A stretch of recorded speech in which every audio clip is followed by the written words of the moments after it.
Welcome, buddy. It is, what is it today? Today is Thursday, a couple days before Christmas, 2 days before Christmas. And so consider this a little bit of a Christmas present, I guess. One you might want to like give back if you keep the receipt for it. Oh, you know what? Let me turn my camera on here. I'm actually going to go on camera. So let me turn the camera on. Is that me? No, that's the wrong one. That's the wrong one. One sec. And click that, and then click this. Should work. There we go. Hi, everybody. So, morning. Yeah, it's about that time to do a review. Last one I did on Aron, pretty successful. Had about, I don't know, 11,000 views. This is a very similar one that I want to talk about. And I have Dave in here. Dave, how do you pronounce that? Neff, right? Yes, David Neff. David Neff. David Neff is actually going to be a guest on the Non Sequitur show on January 10th, I believe it is, with Dr. Jonathan McLatchie and Dapper Dino to talk about home-based Christian education in their textbook. Yeah, what can go wrong there? But you're not advocating for it. You're you're like, hey, look, there's some errors in this biology book, right? Yes, and these biology errors are really, really, really, really bad. Words just cannot describe how bad it is. Look, you've said, and by the way, make sure everybody can hear us fine. It looks like all the audio levels are great, but as I always check with the audience, make sure you guys can hear everything properly. The image that you did send was just, I sent that to Dr. McLatchie, and even he was like, that's a terrible argument. And I'm like, dude, that's an understatement. The argument was something, it read like this. It said, I'll just give a preview of the show. It read like, if birds had evolved from octopus, blah, blah, blah. And it's like, wait, whoever said birds evolved from octopi? Yeah, like, exactly.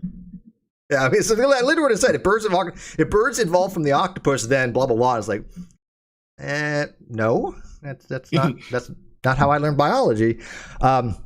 So we're going to go through a Christian-based handbook that you have, right, on the Non Sequitur show? Yes, and we will, and just for a warning, they also literally use the evolution is just a theory argument. Oh, that's in there too?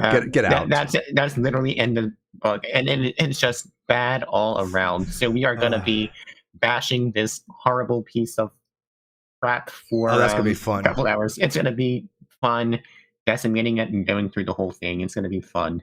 Yeah, so you know we're pretty well booked on the Non Sequitur show already up to March. Although we have some filler dates, and we might want to do some like mini shows and things of that nature. So if you're still interested, people, in joining the Non Sequitur show, please email me. You can email me at nonsequiturshow at protonmail.com. And I said I was going to announce another guest of the Non Sequitur show, which I already did, by the way, but I'm going to announce another one. I had announced that Dr. Jonathan McLatchie is joining us with David here on the 10th. And it was ironic because I'm actually having lunch with Jonathan McLatchie tomorrow. I was actually supposed to have lunch with him and a guy named Casey Luskin from the Discovery Institute, but he couldn't make it. But we're still going to try to get Casey hopefully on the Non Sequitur show as well. If you guys remember him from the Kitzmiller versus Dover that lawsuit, so that would be really good to get, and amazing to get Casey on. But I will get Dr. Jonathan McLatchie on, who I've known for quite some time. But you know what? Hey, Dave, should I have an announcement of one other guest? But just pretty easy to figure out. Can you guess the other guests? No. Let me see. Is Dr. Ken Miller going to be on there? Oh, I love that. I've reached out to Ken Miller before, but no. And by the way, I have not. I haven't lost my hair. I did get a haircut. I did, yes, but it's back there, just pulling a ponytail. Can you see it? It's just pulling a ponytail, guys. Don't freak out. But I did get a couple inches taken off because it was just unwieldy and unmanageable. So it's still there, and it's still pretty long, but I have it pulled back. So don't freak out, guys. Don't freak out. And just to a quick announcement, Steve McCrae is going to be on my channel this coming Monday. We'll be talking about philosophy, theories of knowledge, epistemology. It's going to be a lot of fun, and discuss a lot of things that atheists just get wrong about philosophy. That's going to be awesome. Yeah, matter of fact, before we continue, your link to your video, your channel is in the video description. So go ahead and check that out, guys. Sign up and subscribe to him. But I will be on Dave's channel to talk about that. Who else do we have on? You said something else was coming on as well. Who is that? So nothing else really is going on right now. Also, I just wanted to let you know that Dr. Dan, also known as Creationist, said he wants to join the conversation on January 10th. So that'd be cool. I think having his knowledge on here is going to be very beneficial. So I'll be sure to give him the link. Yeah. Have him message me or give me his contact information, and I'll add him to the agenda, the sheet that I have for each show. Yeah, he might actually be, since he's really good with virology. He's a really good friend of mine. So you might actually want to have him as a guest on the Non Sequitur show, just because he has an incredible wealth of knowledge, and is just an overall a really good guy. So I usually just DM him on Twitter. So I'm just going to send you his. Please do. Yes. I'll just send you the link to his Twitter, and you can DM him. But okay, so you don't want to take another guess? I'll give you a hint. His name's Dr. Joshua, but not Dr. Josh. Yeah, so not Dr. Joshua Sijuwade. Yes, Dr. Joshua. His last name I believe is pronounced Sijuwade or Sijuwade. Yeah, I believe that's how you pronounce his name.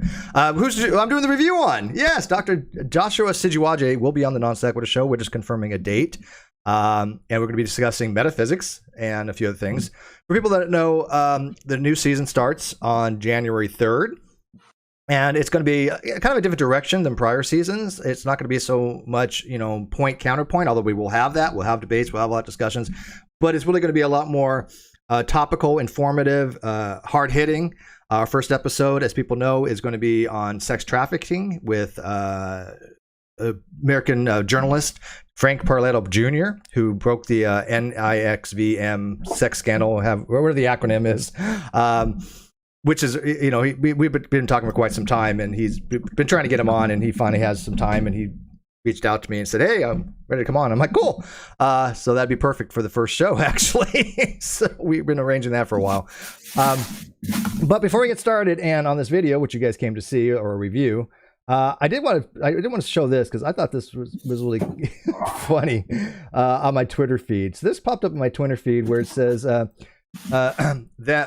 It is the holidays. Can you talk about something besides philosophy? Me, want to simply not stop philosophizing. I'm like, oh, that's how true is that? I was like, look, philosophy is reason, and you just don't stop being a reasonable person, right? And use of reason, logic, and so even during the holidays, it's good to have some critical thinking and right. So, oh man, I'm still working on my coffee, Dave. Hang on. You ready to do this, my friend? Yep. I will also say that I'm going in as semi-blind since I have not actually seen the full video, so it is going to be kind of interesting. So, yep. And I like that. No, I do like the fact that you haven't seen this yet. That way, it kind of get fresh eyes on it. So, all right, let's do this. Y'all ready for this? And I'm going to say, look, I'm going to give you a little spoiler. It's not as bad as his last one. Okay, that doesn't mean it's good, but... all right, so this is going to be a review of Aron Ra talking to Dr. Joshua Sijuwade in Speaker's Corner, which I believe was in UK at the time, I think, right? And it basically Aron didn't quite get what the doctor was saying, so I'm going to hopefully kind of translate for him here. And I'll make it very clear for the people watching. Look, I've reiterated this numerous times. I have absolutely nothing against Aron Ra. He's brilliant in what he does. I'm a huge fan of the foundational foundation of creationism series, and what he does for phylogeny and biology. He does his thing, and he's very good at it. However, when he does discussions and debates, he's very scripted, and when he gets into philosophy, he just falls all apart. He just absolutely has no understanding of philosophy, and that's one of the reasons why he's blocked me, is because I criticize him on that, and he doesn't like it. But personally, I have nothing against Aron. I think he's a really great guy. And hopefully one day we can patch things up, and maybe he'll become a guest again on the Non Sequitur show. The door is always open for him. But he did block me finally after I explained to him that not B, not P is not a double negation, contrary to his assertions. And I guess he didn't like that. Because I basically said, if you don't know, if you can't show it, you don't know it. Show it's a double negation, and he couldn't do it. Instead of not showing that it was a double negation, which we know it's not, he blocked me. Okay, c'est la vie. Yeah. All right. So let's go, guys. Yeah. You said before that you used to be a Christian. I just wanted to know the reason why you stopped being a Christian. The day I was reborn in Christ. Okay, can you detail that? That day, I found myself just kind of like floating around in a euphoria, like a daze. It often happens. It doesn't happen just to Christians either. I've heard people talk about accepting Krishna and going through. The Beatles talked about something similar. So I know it happens in every religion. But I remember asking a friend of mine who is now a Southern Baptist minister running a Christian school who really teaches creationism. Okay, make sure everybody can hear that before we get too far. I want to make sure the audio level is good. But to kind of set the stage here, what he's talking about is he's had experiences that he couldn't explain, which, look, I think everybody has. Don't you agree, Dave? Yeah, absolutely. And I just want to say that I can hear the video just fine. I just try to listen to it on the live stream. That looks really good. Awesome. So, I mean, he's related this story before, and I related my stories. People have related their stories, and I think it's ubiquitous. I think that everybody has had some things they just can't explain, right? And that's fine. Nothing wrong with that.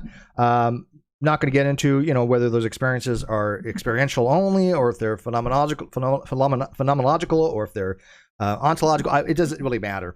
But he's explaining. This is when he's explaining why he kind of lost his faith right here. And actually, I think it's pretty cool reason, actually. I give him props. Yeah, but he was my best friend in high school. I asked him, how do I know that this is really Jesus and that I'm not just fooling myself? And he grabbed me by both shoulders with a huge beaming smile and said, just keep telling yourself it's Jesus until you believe it. Instantly not a Christian anymore. Wow, he really dropped the ball there.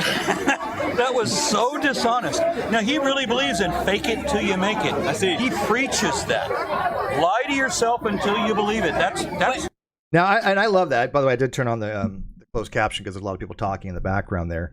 But did you catch that, Dave? That yeah, I caught that. Now, you were an ex-Christian, and you were I think you were homeschooled. So I wasn't homeschooled. I was kind of homeschooled until kindergarten, and then I went to a couple of different schools. Finally went to a public school when I was in high school, and I'm so glad I went to public school. I actually agree with what Aron is saying here, because I've literally heard this exact same argument from fundamentalist Christians. Just fake it until you make it. Just believe.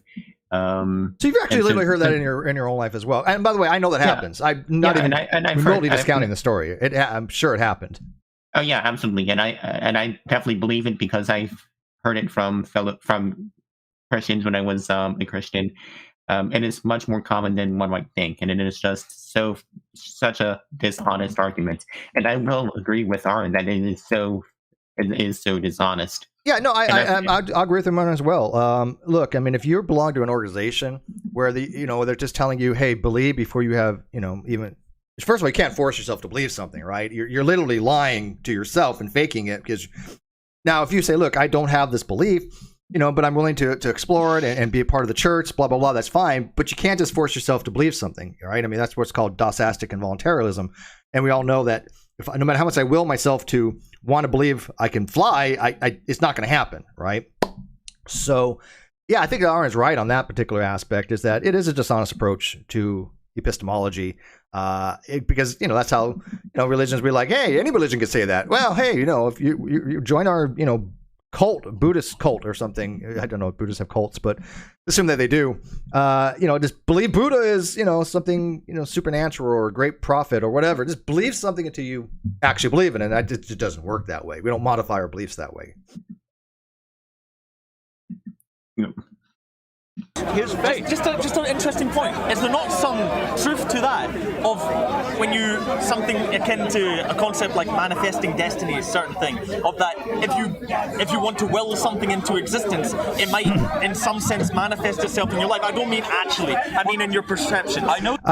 So Dave, let me ask you about that, because this guy makes a point, but I think his point is off the mark, and let me tell you why and see what you think. You could will yourself for manifest destiny, right? I mean, I don't believe in a manifest destiny, but even if you did believe in a manifest destiny, or let's believe that you have some kind of purpose or goal in your life that you need to obtain, that's fine. And your beliefs will throughout your life kind of dictate the course you take, right? And so there is an influence that you have, but that's a little bit different than willing something into existence. No matter how much I will, a stack of gold bullion to appear right here, it's not going to happen. And so my belief is just that, hey, look, I want to be successful, or I want to, get a degree, or I want to, whoever something wants to do, that's your belief that you want to do that, right? And then you put forth the necessary steps to accomplish that. But that's a lot different than saying, look, just believe that, Jesus is Lord, or believe that God exists, but fake it. If you don't hold the belief, just pretend that you do, so everybody else thinks that you believe it, right? Because you have a bunch of people that just believing that they don't believe it. There's a whole bunch of people faking it in a room together. Yeah, I agree 100%. And a lot of it that I've seen growing up is literally just make believe and literally just pretending until it becomes real to them. Have you ever had an experience where you asked a Christian friend at the time, say, look, do you really believe any of this? And they say, not really, but, I never actually bothered asking any of my Christian friends that question. So I will have to ask my Christian friends the next time I get in a conversation like that. Yeah, do that. Yeah, ask them. But I'm sure there are plenty of people who are cultural Christians that they don't really believe in Jesus. They don't really believe he's God, but they follow him anyway because it's like the dominant culture, and it's what everyone else around them believes and does. So I'm sure there are plenty of people like that.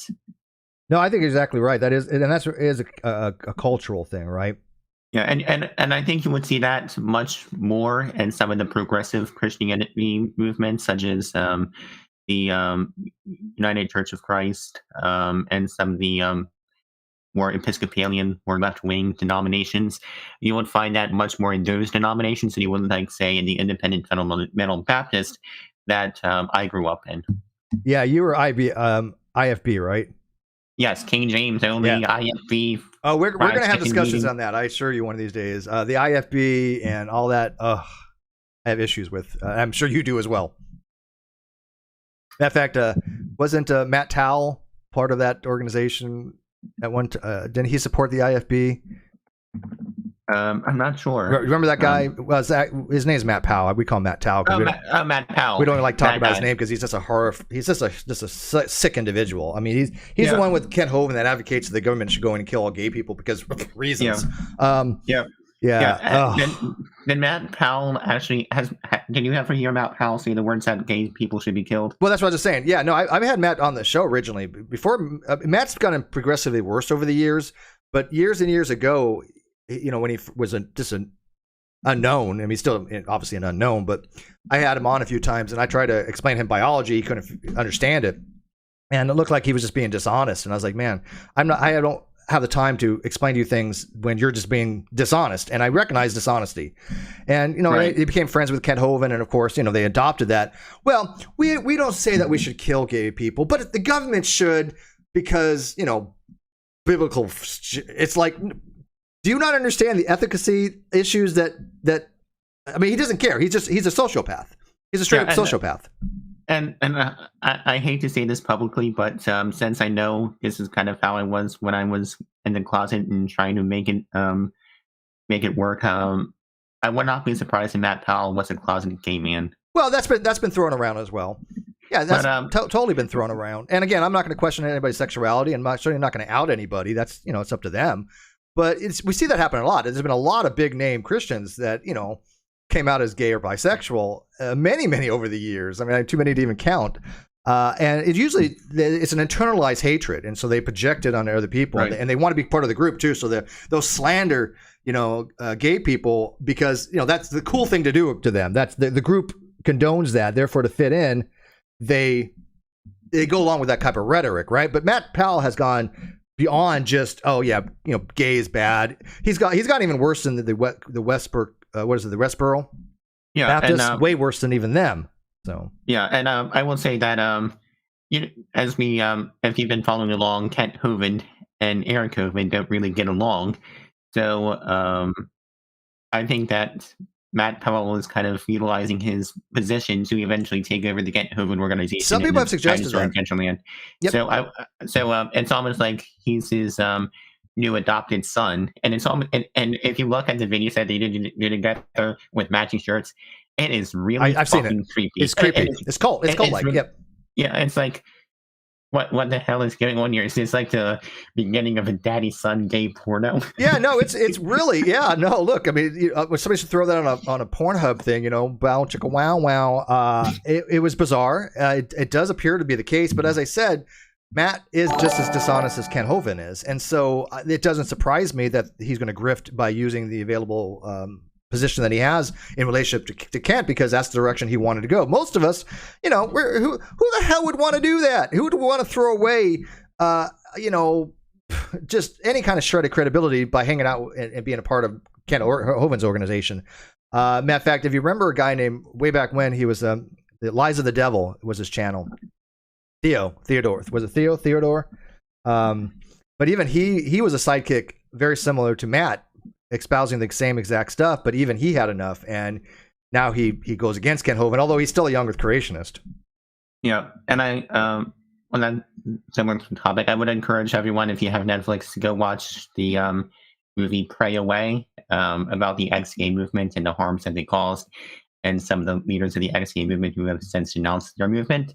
I really encourage everyone to go watch that. Absolutely. As a matter of fact, we're going to be doing a video on, what is it called?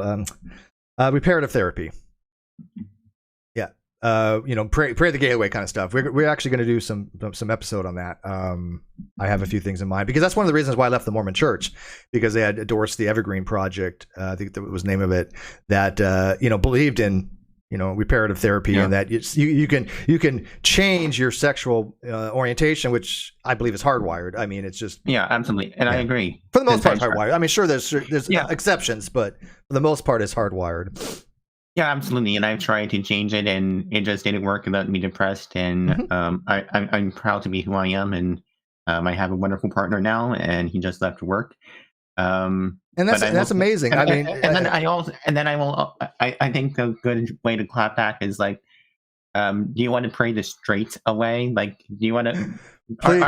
Please. I almost want to make a parody video. Are you struggling with unwanted heterosexual attractions? That would be kind of funny. You should. Yeah. That would be funny. Yeah. Let's together pray the straight away. Well, yeah, I mean, look, there's some very attractive men out there. I'm totally straight, but I mean, even like Dr. Sijuwade. I mean, look at the guy. He's a good-looking guy. He's got a PhD in philosophy. He's built. I mean, look, his arms are like this. I'm like, okay, he won the genetic lottery, for God's sake, But I am straight. But yeah, I mean, it would be freaking amazing to have a video going, hey, are you not happy with your straight sexuality? Do you want to come into the closet or out of the closet? I don't know, you can word it. Surgeon General says, heart and snowman. Thank you. So I guess it's happy season. Thank you, Surgeon General, for your message. It's not a super chat, but a message. All right, moving on here. I know that people believe that if they believe, that there are people who believe that if I believe hard enough, then reality will change according to the power of their will. Right. And if it doesn't, they've convinced themselves anyway, so they wouldn't know if it hadn't. That's it. Yeah. So it's either way, it's a delusion. Yeah. But I mean, well, he makes an error there. But and yeah, I have seen people try and argue that, like in Christianity, I have seen those arguments before. Can you just back up just a tiny bit? Yes, of course. I wanted to make sure I caught the whole thing. People who believe that if I believe hard enough, then reality will change according to the power of their will. Right. And if it doesn't, they've convinced themselves anyway, so they wouldn't know if it hadn't. That's it. Yep. Yeah, and I've seen Christians have seen people make that argument before. Yeah, no, look, I mean, when I was a kid, I did the whole, trying to bend things with my mind, the Yearly Gellers type stuff. I tried to do telepathy stuff. I mean, I'm a young kid, single digit kind of stuff. Yeah, and I did the same thing when I was a little kid, trying to pretend to be a psychic, sure, trying to pretend to move things telepathically, and then figure out, well, why is this not working? Why can't I move my can of Coke? I did find a correlation to the fact that it gave me a headache, and so I'm surprised I didn't stroke out. Luckily, I was a kid, because if I tried doing it nowadays, you're gonna give yourself a stroke. I don't recommend doing it, because it's like you could kill yourself at my age. So yeah, don't do that. But yeah, I think most people try that, and again, that's how you experience things. That's how you learn things, right? You're not expected to know, hey, telepathy is BS when you're, 8 years old. Kawasa 10,001 says, billionaire Jeff Green left the Mormon Church recently, citing serious faults with women's rights and LGBTQ issues within the church. Well, I could have told Jeff Green that 20 years ago. or 30 years ago. Yeah, the Mormon Church is so fucked up.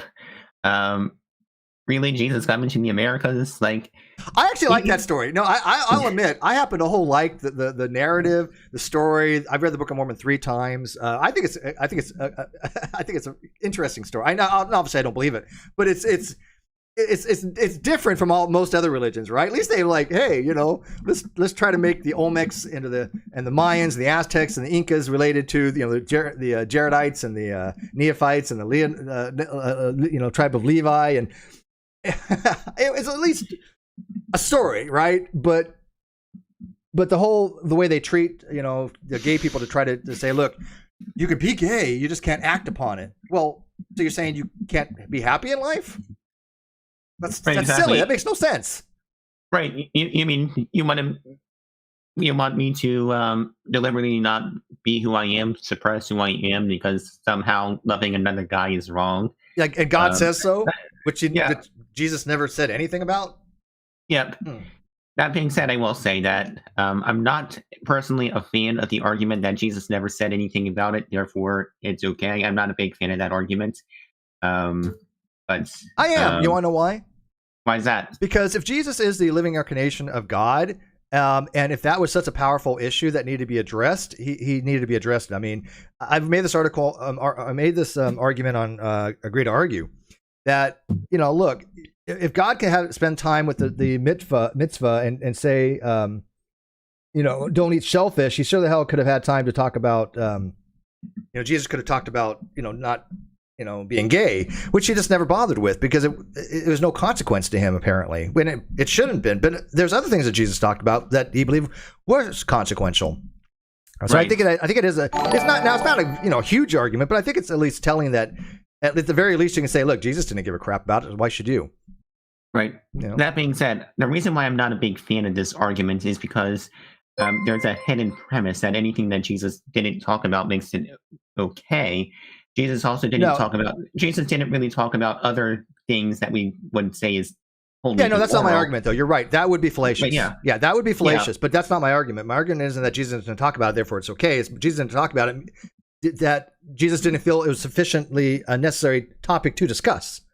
Right. Which seems self-evident. If he thought it was necessary to talk about, he would have talked about it.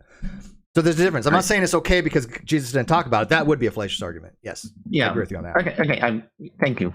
Very good distinction, by the way. I appreciate that. Surgeon General for $20. Here's a super chat, but whatever. I wasn't saying you had a super chat, Surgeon General, but thank you. Kawasa, P.S. Funding for Steve's toupee. Go Afro. Yay. Hey, look. At least I have a forehead. I like this look. I'm keeping my beard nice and trim. I have it pulled back. It's a nice little hippies throwback, Right? Yep. Flammo for 5 says, if your physics are flexible to cover everything, why would you need metaphysics? Do you have an opinion on Rosicrucianism? I do not. I'm not familiar with Rosicrucianism or the Knights of Templar or any of that stuff. So I really have no opinion on it. But metaphysics has to do with explanation of things. And physics doesn't explain certain things. Like physics doesn't explain, why there is something other than nothing, or physics doesn't explain, why something should exist in the first place. It doesn't. There's a lot of questions in philosophy that physics cannot answer. It's just not. Right. They're not science questions. They're metaphysical questions dealing with ontological or existential questions. And so, like the mind-body problem probably isn't going to be solved by science. A lot of these problems, like Hume's problem of induction, isn't a scientific problem. It's a metaphysical problem. Right. And so is like ethics and morality. Correct. I think those are more philosophical issues and not scientific issues. Science is just ill-equipped to weigh moral values and moral actions. Absolutely agree. This is gonna be a long video. I like this. Yeah, and either way. Go ahead. I was just gonna say, I think his name. I just lost my mind. One of the famous atheists made an argument that science can. Harris, Dr. Harris. Sam Harris, yeah. Mm-hmm. Sam Harris, yeah. He in a TED Talk said that science can determine ethics. It's a really interesting TED Talk. However, I disagree with what he said, Mhm. and that might be an interesting talk to review. Yeah, I've listened to his TED Talk on that. Although he makes some good points, I think that he misses the mark. I agree. Yeah. I agree. I'm not a big fan of what he said. Like I'm not. I like Sam Harris lots, but I'm not. I don't agree with what he said there. Yeah, I don't know how you would quantify that. I don't know how you do experiments or evidential things or empiricism. I don't know how you would do it scientifically. Now, I do agree with his argument for objective morality, the way he explains it, but that's not scientific. Right, I agree. And I am a moral realist. I do believe in objective moralities. I think there are things that are objectively right and objectively wrong. Yeah. Leo Felius said the Rosicrucians are actually connected to the Knights Templar. And Leo Felius is right. Sam Harris has absolute trash opinions on ethics. Morality. Well, I mean, like I said, no, I think he makes a good argument for objective morality. I think, and most philosophers do subscribe to moral realism, which blows the mind of atheists. Atheists are like, how can you be objective realist? Well, go study philosophy and you'll understand why probably more objective morality or moral realism is probably more likely a better framework to go. It doesn't mean that all things are objective. There's clearly subjective matters to be had. But objective morality just means at least one thing is objective, the case to be true, and you can make an argument from that. Now, I think Sam Harris misses the mark a little bit in his argument that he uses what's called a categorical syllogism versus he uses a hypothetical syllogism versus a categorical syllogism, and he's aware of that mistake. But because I don't think he never really makes a categorical imperative from an is from an ought to say how to determine something to be wrong. But he uses a hypothetical syllogism, which is fine. I don't have a problem with that as long as people understand the difference. Because a hypothetical syllogism is goal-oriented. So if I say, look, if I want to do this as my goal, then I do this. And then you have some objective standard. If I want to win a race, I ought to run fast. That is objectively true, period. Now, doesn't mean I have to run fast. Doesn't mean I could do this or that. But if I want to win, the statement I should run fast is going to be objectively true. You shouldn't run slow if you want to win. That's called a hypothetical syllogism. All right, let's kind of continue on here. We're only 2 minutes in, guys. Way, it's a delusion. But I mean, just by the way, I wanted to comment. It's not a delusion. A delusion is malfunctioning of the mind. I don't know why Aaron keeps saying that. False belief is not a delusion. Right, exactly. I've held many false beliefs, but that's not necessarily a delusion. Right. I believe things that turned out to be incorrect. And I just don't like that. Like, what would be a delusion is when I think of a delusion is like believing that you are God, believing that you can talk to demons and you can see angels. That is what I would classify as a delusion. Is that you actually see them, right? The belief itself isn't a delusion. Delusion is a malfunction of the mind when you have something that you actually see or hear that isn't actually there, right? I mean, we've all had delusions and hypnagogic hallucinations, and we've all had these in our lives, but that's a normal part of living. Lucid dream, according, I'm just looking at the paper, Understanding Delusion. This is from the Industrial Psychiatry Journey. A delusion is a belief that is clearly false and that indicates an abnormality in the affected person's content of thought. So, like the QAnon stuff with people drinking bleach. There's an argument to say that delusion is a belief that facing complete contrary evidence, right? And I understand that, but religion doesn't. I think God doesn't meet that criteria. I mean, obviously, flat earthers, people can make the argument they're delusional. That would fall under that definition, and that's only one type of definition, right? So. Yeah. But yes, like for example, people can make the argument flat earthers are delusional because it's contrary to the evidence because they have such a belief that is incongruent with actual reality. I don't typically use the word that way, but it can be used that way. But it's still a malfunction of the mind, and he's trying to apply it to anybody who has a false belief, period, or especially relating to God, and that's just wrong. Right, and that's just wrong. And if you want, I can just read this short paragraph here because this is the key feature of a delusion is the degree to which the person is convinced that the belief is true. Mm-hmm. A person with delusion will hold firmly to the belief regardless of the evidence to the contrary. Delusions can be difficult to distinguish from overvalued ideas, which are unreasonable ideas that a person holds. But the affected person has at least some level of doubt as to its truthfulness. A person with a delusion is absolutely convinced that the delusion is real. Delusions are a symptom of either a medical, neurological, or mental disorder. Delusions may be present in any of the following mental disorders: psychotic disorders, or disorders in which the affected person has diminished or distorted state of reality and cannot distinguish between the real from the unreal, including schizophrenia, schizoaffective disorder, bipolar disorder, major depressive, etc. So, just having a belief that is false, you could be simply mistaken. Mm-hmm. That is something far different from being deluded. If I believe that something that turned out to be wrong, I could just be honestly mistaken. Yeah. No, and I have no problem with that descriptive definition at all, because it does hold true to some degree. If you have a flat Earth and you take him to outer space and you're showing him, look, it's round, and no, it's flat. At that point, you could definitely argue they're deluded, or delusional, because they have such conviction that it cannot be changed. Right? They're absolutely convinced. No evidence could explain to the contrary, even though the evidence to the contrary is overwhelming. Right? These people they're delusional that they're unable to even change their position on that, because they're so convinced that no matter what you show them, they're gonna always find an escape hatch. They're gonna be like, it's CGI, it's aliens doing this. I mean, they're gonna have all these bizarre explanations to try to keep their delusion going. Right? That a firm case of delusion, I think. And I look, I have no problem people saying flat earthers are delusional. There's certainly an argument to be made for that, and I kind of hold to that myself, because at that point, for flat earthers that are that convinced that no evidence will change them, I'm okay with saying that's delusional. Would you? Yeah, absolutely. I would not call that delusional. Yeah. But I would call beliefs like QAnon, JFK rising from the dead, and drinking bleach in Dallas, I would say that is 100% delusional. The drinking bleach, I might say that's delusional, because again, we know the raising the dead is just a false belief. I don't have a problem with that, but because you can't experiment. I mean, we're saying that there's a suspension of the metaphysical laws, right? And that, so I mean, that's kind of an escape hatch. I get it. But drinking bleach and thinking that you can, that's bad. That's a delusion.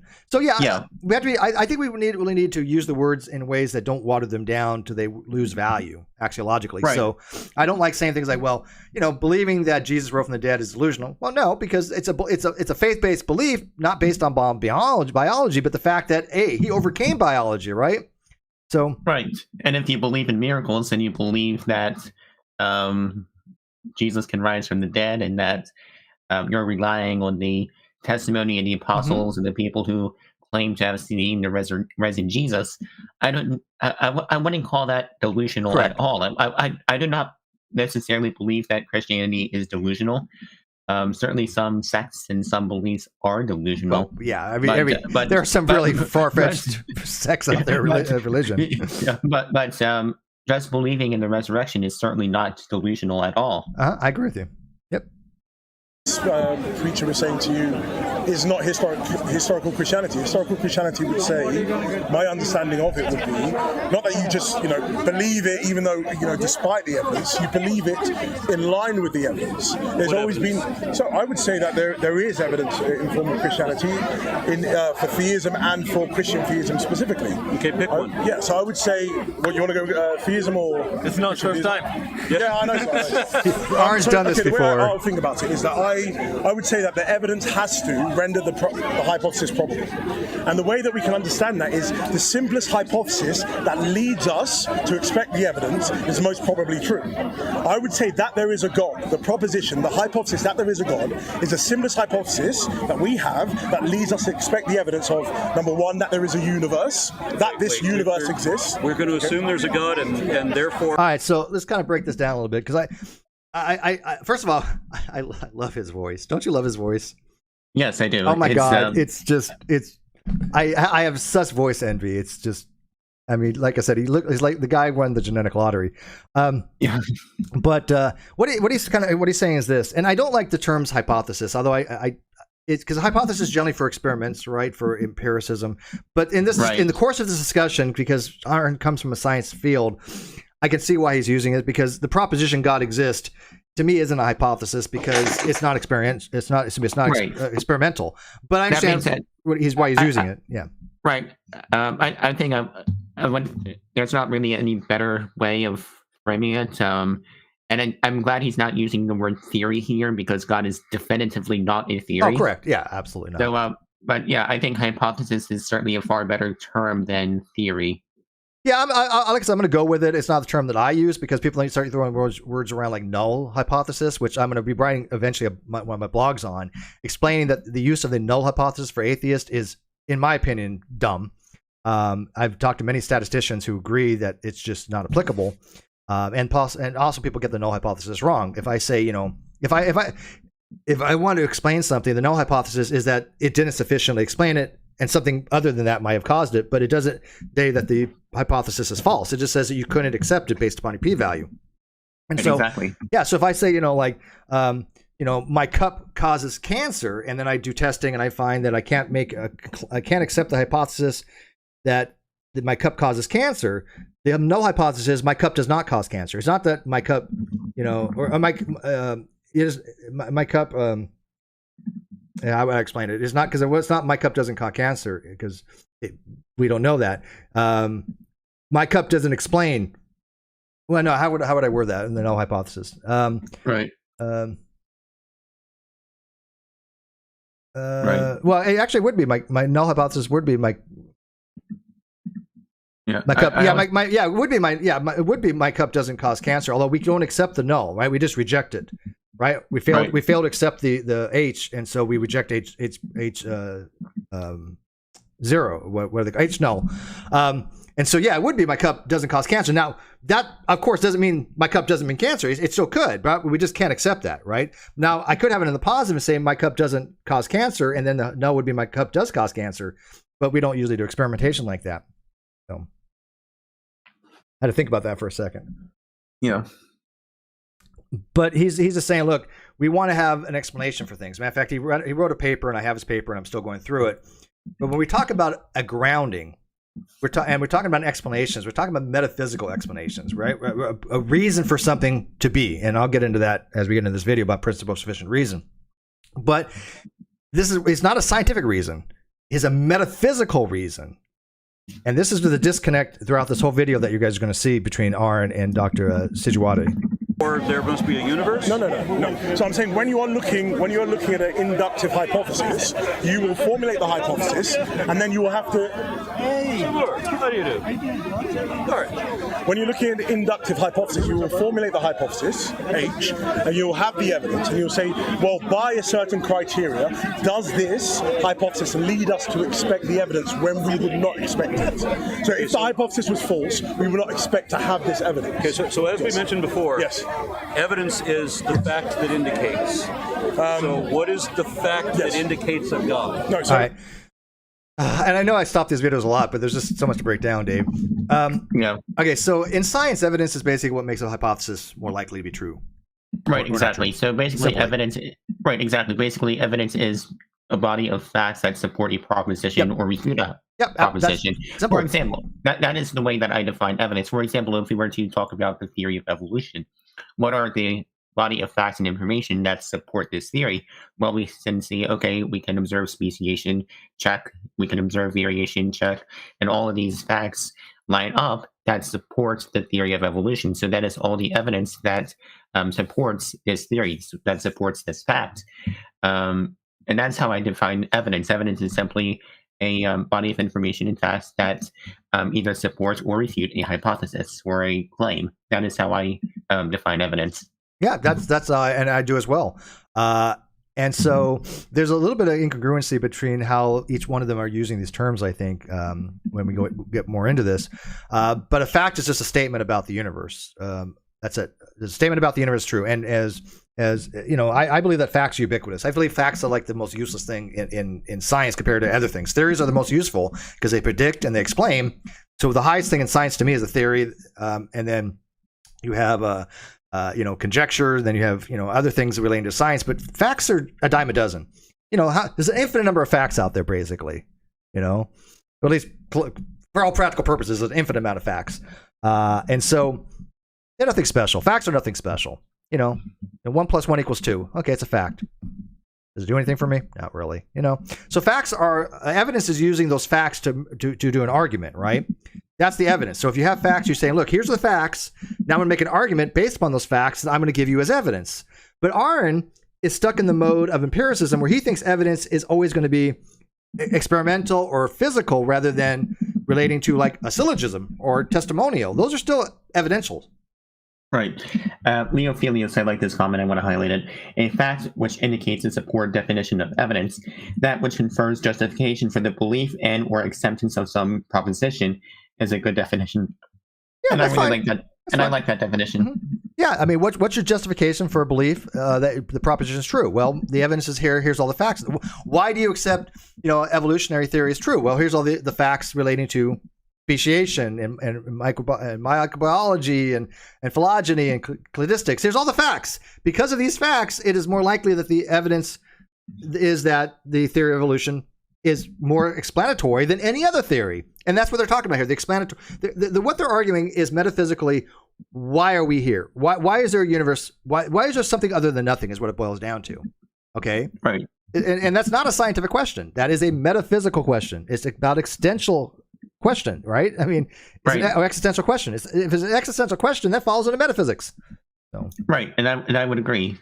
Science cannot answer the questions like why I'm here, what is my purpose in life. Yeah, that is not what science can do. Yep, exactly. And like I said, we'll get into the principle of sufficient reason here. Yeah. Evidence is just simply a proposition that corresponds to reality. It's a body of facts. Yeah, so you can state it that way. Okay, so the proposition that there is a universe, that the universe exists. Okay, we're not disputing it. That's the evidence. Now, wait, no, that's not evidence. That's the fact. Yeah, but I'm saying an evidence, you're taking it in as evidence. Yeah, see the disconnect a little bit there. First of all, and I do understand why Dr. Sijuwade did not get into complexities of this topic with Aron, but I take the universe existing as a properly basic belief. It's a foundational belief on classical foundationalism.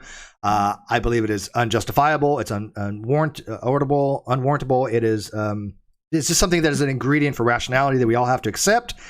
Be even able to do anything, to even reason afterward, to do anything in our lives, we have to accept the axiomatically that the universe exists. It is an axiom in science. Matter of fact, it's the fundamental axiom of science to some degree. Is that in order for science to work, we have to axiomatically assume that the universe exists. If we don't do that, then anything else follows doesn't make much sense.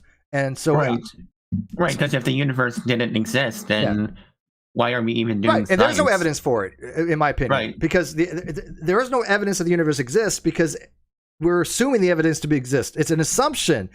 So we can have evidence after we make that assumption, but we can't use the evidence after the assumption to retroactively say, well, that's why we have the axiom. We have the axiom so we could build upon that, at least in classical foundationalism.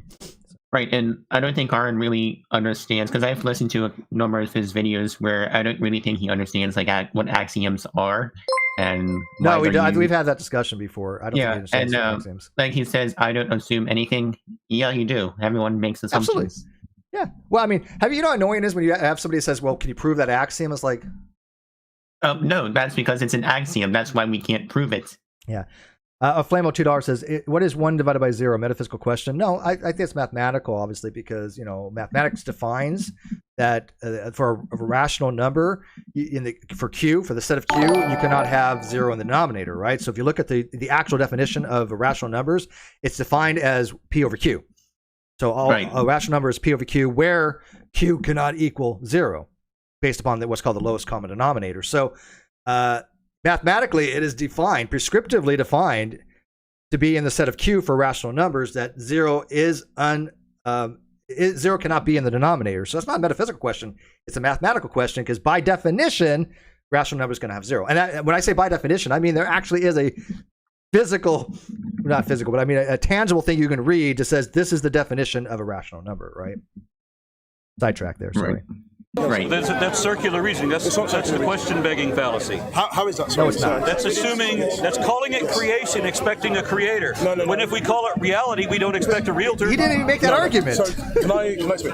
So when you are looking at something, by the way, can you see the script there? Yeah, I can see it. Yeah, I mean, Dr. Sijuwade never made any such argument like that. This is Aron falling back into a script, which he does, what I've noticed when he doesn't understand the topic. And again, I hate dogging on Aron. I really do wish Aron would learn these topics and listen to the people that know what the hell they're talking about. And I'm not talking about me. I'm talking about Dr. Sijuwade and other professionals that he has talked to, which he seems to think that just because they're a theist or a Christian or a Muslim, they don't understand philosophy. Now, he doesn't have to accept their arguments, but when the philosopher tells somebody about philosophy that's not even contentious, that is just understood among all philosophers, atheist or not, at least should have some wanting to understand the topic. I mean, look at like Scott Clifton. He has learned philosophy amazingly well, but he's also learned philosophy from Christians and from atheists, right? Because he recognizes that just because somebody's a Christian doesn't mean their understanding of philosophy is wrong. He may disagree with their arguments, but there's certain things in philosophy that are just it applies to anybody's belief. It's just the way it is in philosophy, or at least understood in philosophy. Aron doesn't get that. Why? Right. I don't know why he doesn't get it. Yeah, and I love Aron. I do, and I think I really appreciate what he does. And I think it would be so much better if he just stuck with the biology and stuck with younger creationism and conducting interviews. Once he goes outside, like he's pretty, like what I've heard, he's pretty bad with history and even worse when it comes to philosophy. Yeah, matter of fact, Tim O'Neill, who has a blog called History for Atheists, just annihilated him many, many, many times. And also a friend of mine, Joseph. Josiah, god dang it. Yeah, I haven't had my coffee. Josiah, he annihilates him as well. So, yeah, I love Tim O'Neill. He has a great website, and I would love to have a conversation with him one day. When professional historians come out and say you're wrong about history, maybe you should listen to them. I'll get Tim on the show again. Yep. But anybody that says that, Steve's bashing on Aron, show him this clip. I'm not. I'm really not. I do want to help Aron. I mean, look, I'll tell you guys straight. Aron used to come to me and say, "Hey, I made this video. Will you help kind of review it with me a little bit, or can you like get somebody to help?" And I help. Like for example, he did a video on something for nothing, and the Big Bang or something, and me and King Crocoduck sat and watched the video and kind of reviewed it for him. So he does. He did at one time value my input. But I think, like, again, when I showed that he was wrong about his logic, when I showed that he was wrong about his understanding of atheism as far as philosophy, his ego couldn't take that, because he had told me, look, if you're right about this, then my whole life's work is for naught. And I'm like, no, that's silly. Matter of fact, Alex O'Connor finally came around and said, yeah, he didn't mention me specifically, but he basically implied that everything I've been saying has been correct, because he now understands that in college. Same with Rationality Rules, said the same thing. He's changed his position. So they both recognize that I haven't been lying all this time. I've been explaining atheism properly into the context of philosophy as best understood, or the most normative. But Aron just doesn't get that, because he's been brainwashed. He literally has been brainwashed to accept this whole lack of belief atheism stuff, and doesn't remotely be able to explain the problems with that and overcome them. I mean, he has not addressed my WASP argument. He certainly has not addressed my atheist semantic collapse argument, which is going to hopefully be published one of these days. I finally got around to writing an intro, or most of an intro. But yeah, I mean, it's just, to him, he's literally been brainwashed, and it's a shame, because I see no difference between him being brainwashed by the ACA and American Atheist as I would, a Christian organization with the whole fundamental Baptist stuff, Yeah. Go and say, this is evidence that I am then trying to explain by my hypothesis. If my hypothesis fails to explain it, then it cannot be evidence that supports. All right, and in order to be a hypothesis, it has to be testable. Yes. And falsifiable. No, I would not say that. Depends. Well, then it can't be tested. Okay. So I'm sorry I've started this so much. There's so much in this video. The reason why I don't want to speak for Dr. Sijuwade, but I think that he might agree, and he'll probably watch this as well. Again, he's going to be a guest on the show, and I've been talking to him. Really, really nice guy. I mean, just super nice. He's talking about experimentation in the metaphysical sense, right? Can be tested metaphysically, through argumentation, which is fine. Again, that's why I allow the term hypothesis, because he's testing, is God the most likely explanation for existence, for the reality, which is testable through argumentation. Matter of fact, the whole point of an ism is to have something that is a proposition that is testable through some kind of argumentation. And so when he's talking about this, he's talking about metaphysically testing, and I believe, and Aron's talking about empirically testing through experiment, and I think there's a huge disconnect there. And again, I could be wrong on that, but this is how I'm thinking that Dr. Sijuwade is using the term hypothesis and testing, because again, we can test through argumentation. We can't test experimentally. God is outside the purview of science because of methodological naturalism. Right, exactly. All science and history must work within the realm of naturalism. Methodological naturalism, not necessarily. Yeah, methodological naturalism. Yeah. Yes, I think there is an important distinction between naturalism and methodological naturalism. Absolutely, yeah, absolutely. When we say naturalism, we tend to convey the connotation of what's called ontological or philosophical naturalism, which means that all that exists is natural. But that's just because of discourse. That's a discursory thing. I think when we use the term naturalism, we understood it to be philosophical naturalism. But methodological naturalism is a set of conditions that say in science we're not allowed to even hypothesize a supernatural causation or test for it. Yep. Leophilius, I want to highlight this comment. Remember, sure. Steve McRae, Aron, as much as I love the guy, didn't know that Joshua was running a contingency argument until Joshua mentions that specifically like 15 minutes into the discussion. Yeah, and I know that it is a contingency argument, and the argument from contingency is actually one of my more favorite arguments for a theist. Do I think it's convincing? No, but I don't think it gets you anywhere. But it's not as bad as some of them. Does that make sense? Yeah, I absolutely agree. There are really bad theist arguments. I think Pascal's wager being one of the worst arguments. Yes. And I would put the contingency arguments and the Kalam argument and the design argument as more of the top tier arguments. But contingency argument I always find to be really fascinating. It's a really interesting discussion. And I want to highlight this comment from Leo earlier. Why didn't Aron immediately call into question the principle of sufficient reason? The contingency argument really doesn't work without it. So I think that's why, and he said that's why understanding philosophy is so beneficial. But yes, I reject the PSR. I just don't find that convincing. Yeah, we're gonna get into the whole PSR in this video. The argument for contingency relies on PSR, but there's different types of PSR. There's no one single PSR. There's different versions and strengths and modalities of PSR, and it could get very complicated very quickly. But I'm just going to very superficially go over it because, hey, I'm a layperson. But yes, the argument contingency does rely on principle of sufficient reason, and the reason why the argument contingency fails, in my opinion, is that it actually it doesn't satisfy PSR, and so even though it requires PSR in and of itself, doesn't satisfy PSR. But I've already have other videos on the argument contingency, so I'm not going to get into that here about why I feel it does that. Maybe Dr. Sijuwade and myself and somebody else can have that discussion on the Non Sequitur show.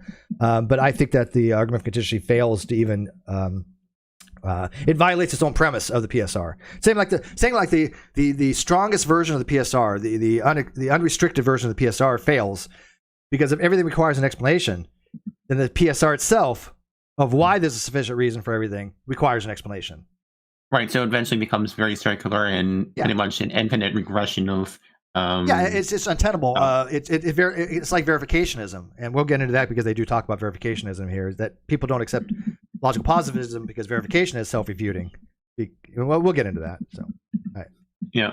By the way, we're only 5 minutes in, man. An hour in. We're 5 minutes in. We're already an hour. So yeah, this is how my reviews go. We don't watch most of the video. It's just, I'm gonna try to, but most of my reviews are just us explaining small clips. That's how we do reviews. So don't get all freaked out. They're like, why didn't Steve play the video? Because there's so much to talk about. Right. Exactly. Leo and I were doing a review of the debate between Cosmic Skeptic and Trent Horn, and pretty much for every minute of video, you have like 5 minutes of discussion because there's so much to unpack. There's so much to unpack. And so that's why these reviews are much longer than the actual video. He does reject the PSR in all forms. I don't. I mean, I reject the PSR in the strongest forms and modal forms and most forms. But I mean, I'm willing to at least accept a weak form. But we'll get into what we're talking about when we're talking about PSR and why and what we mean by explanations. Because a metaphysical explanation is a lot different from a nomological explanation or a epistemological explanation. There's a lot of different types of things when we say why. That term question why something could lead to a lot of different answers. So you have to be very specific of what you're asking for, and we'll get into that.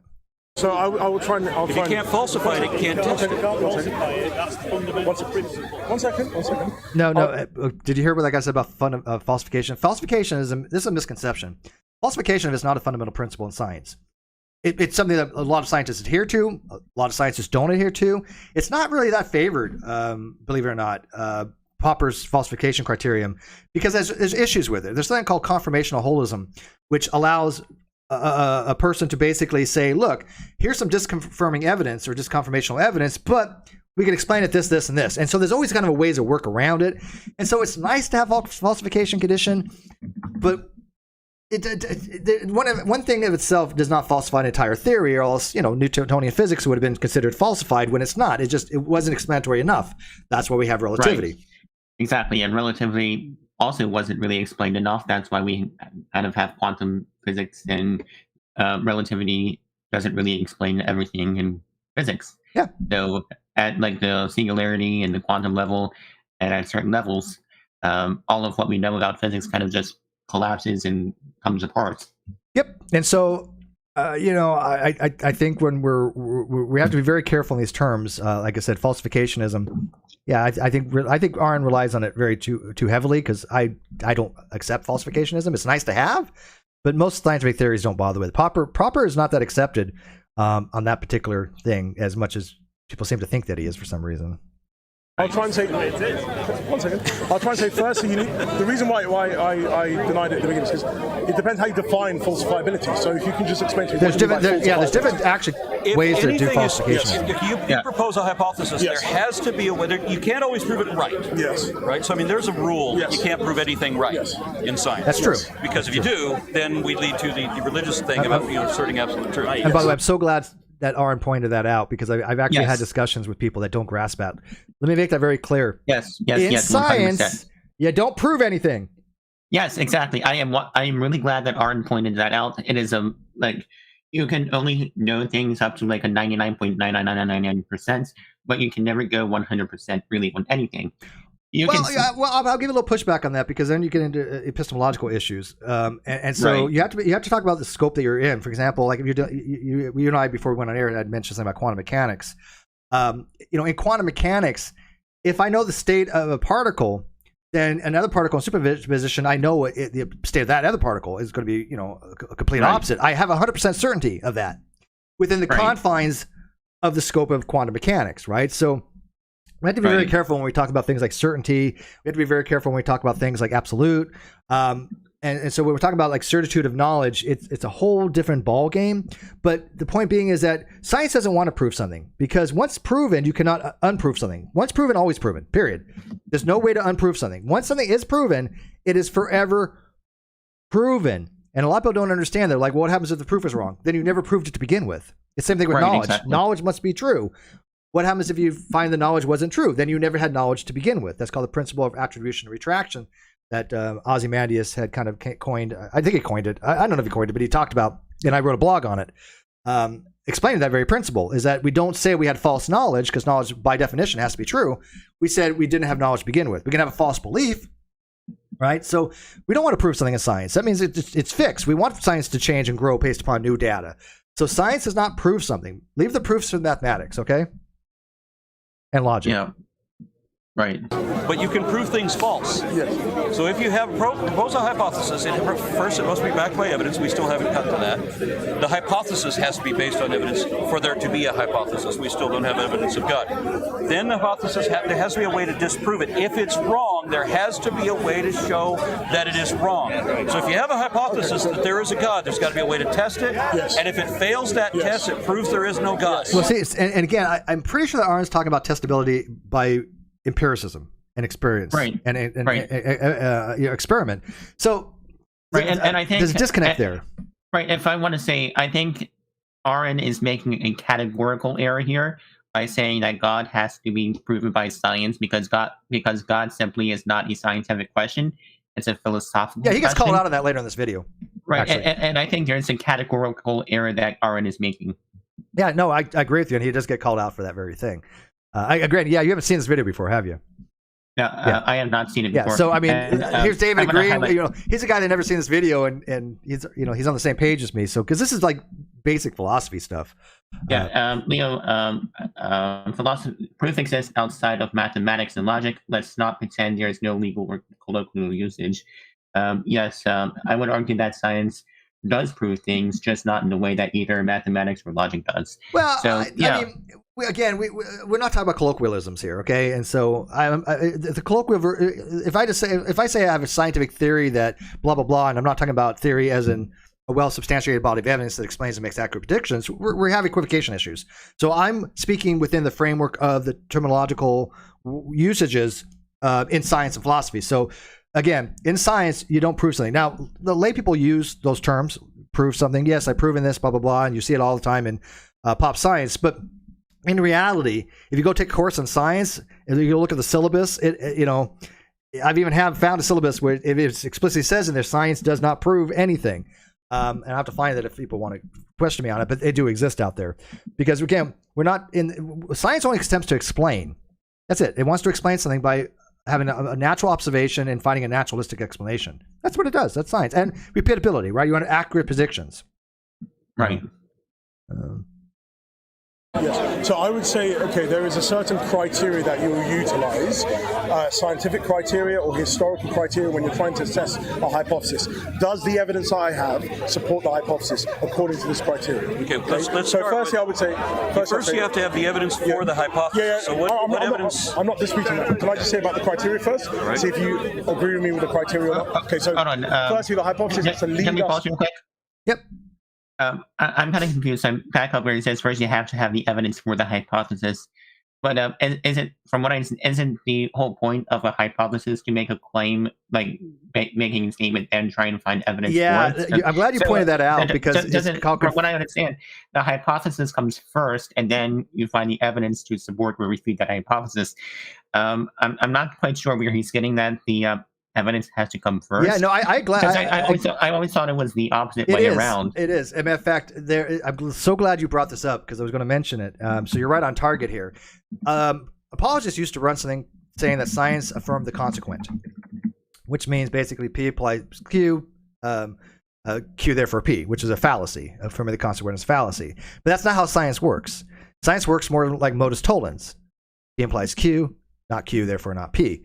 So we're trying to find evidence against your hypothesis, right? I mean, so if we basically say, here's my hypothesis, it is not the case of this, then if the consequent is negated, then we can say that the antecedent is negated. So science does not affirm the consequent. Again, this was a thing that bad apologists had tried running years ago in the communities. And so I don't think we really try to find evidence to support because that can be construed as affirming the consequent because you're not really looking for evidence for your hypothesis. You're trying to say, look, this is the most likely explanation, but we have other evidence here that disconfirms this, therefore we can't accept this as a hypothesis. We haven't substantiated the relevance to our hypothesis to our observation because that's what we're trying. We're trying to explain something, and it says, no, we don't have evidence to support this because we can't make this claim. There's just the evidence here is disconfirming our evidence, and so we're not looking for evidence to support it. We're looking for the evidence about the rejection of it, of the null hypothesis. So I think I get what he's saying here, but it's a little iffy. Does that make sense? Yeah, it definitely makes sense. By the way, you want to tell people your background? You never did, I don't think.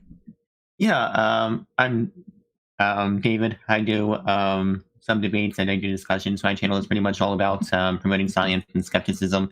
I've done quite a bit of interviews. My most recent debate was last week. I debated Jungle Jargon on the messianic prophecies. Jungle Jargon?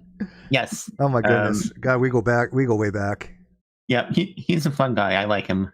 He's personable and affable, but he's just absolutely moronic in science. I mean, I spent 4 hours trying to explain relativity, and I have never been the same since. But I meant more like your educational background. Yeah, so I'm kind of slowly but surely going through undergrad. Unfortunately, I had to take a pause this semester due to finances, but I do study biology. I like biology.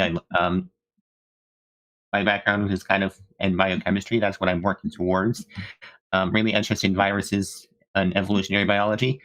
So I got a long way to go, but you find that philosophy helps you in your coursework. Oh, 100%. One of my favorite courses that I took was a philosophy course. I took one when I was in community college, and then when I was at UMBC, I was taking a class on ethics, and that was such a fun class. We were speaking about different moral frameworks, the trolley problem, what we would do in certain situations, and it was just overall a lot of fun. A lot of what I would call mental masturbation. But that's the whole fun, because again, it formulates your entire framework of things. It's like you want to have a coherency in your positions, and so philosophy forces you to kind of, categorize your positions and say, okay, hey, this position is incongruent with this position. I have two incongruent positions here. One must have to give. They're untenable with each other. There's a tension between them. That's what I like about philosophy. It really does make you think. I know Smitty says Jungo Dargan is not perceptible, to be personable and likable. He can be. I listen to it that way. Jungo Dargan can be. Is he always? No. He could be a complete dick, but whatever. To expect the evidence. Okay. Secondly, the evidence cannot.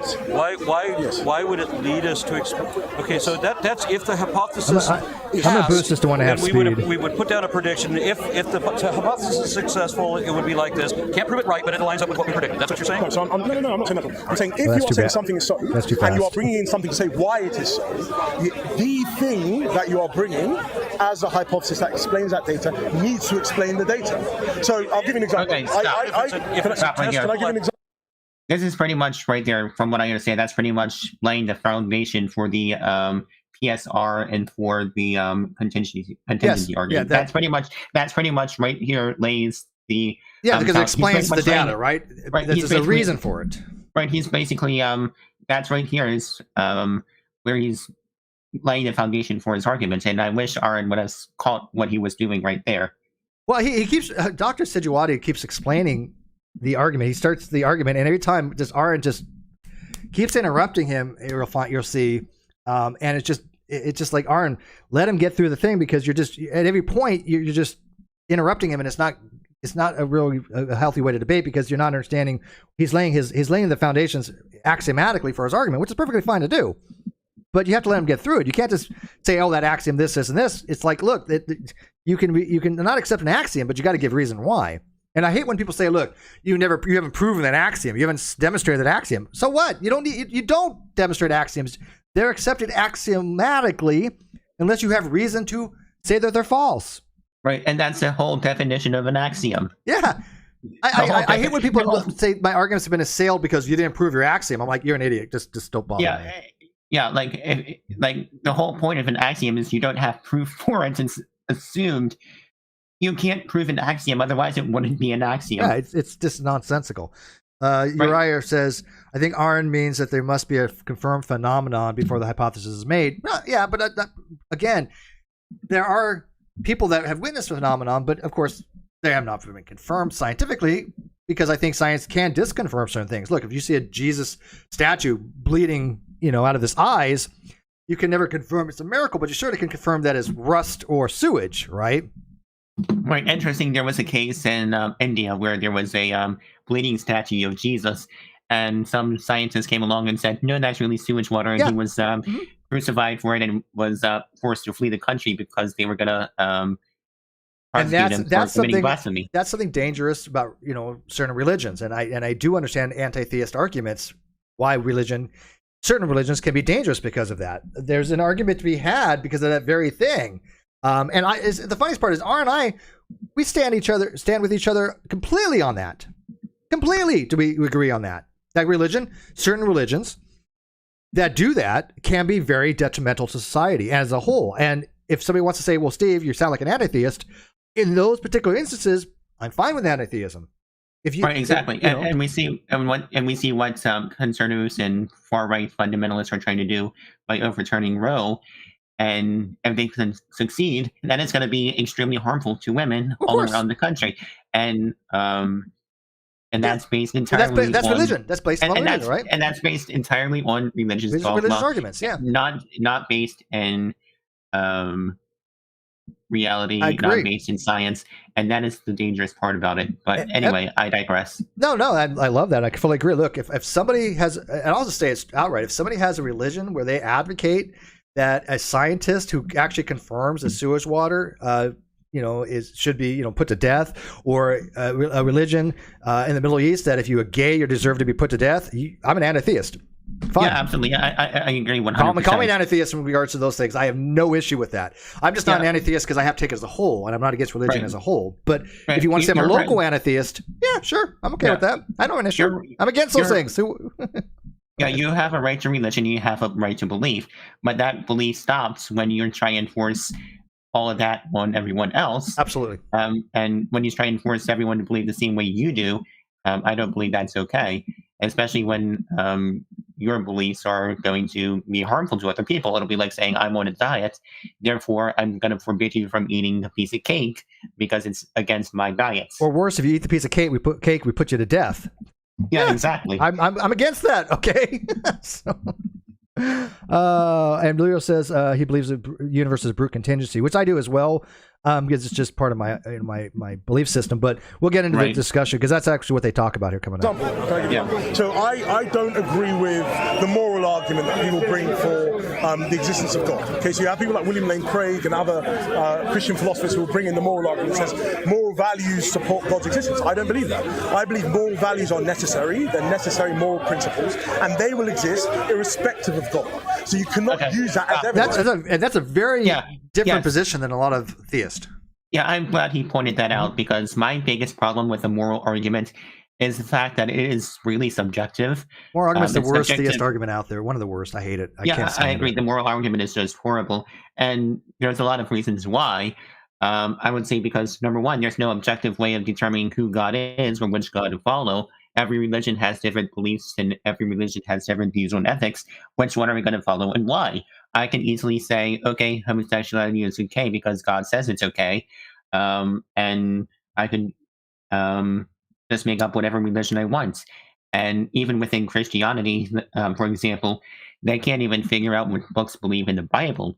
How are we supposed to even trust a book for morality if they can't even agree on what books belong in it? Look, I'm the first to say, look, the Bible is not your best source for learning morality or epistemological values, right? Or for virtue epistemology, how we know things. I wouldn't go looking to the Bible to understand how to be ethical. I just not the book I would go to.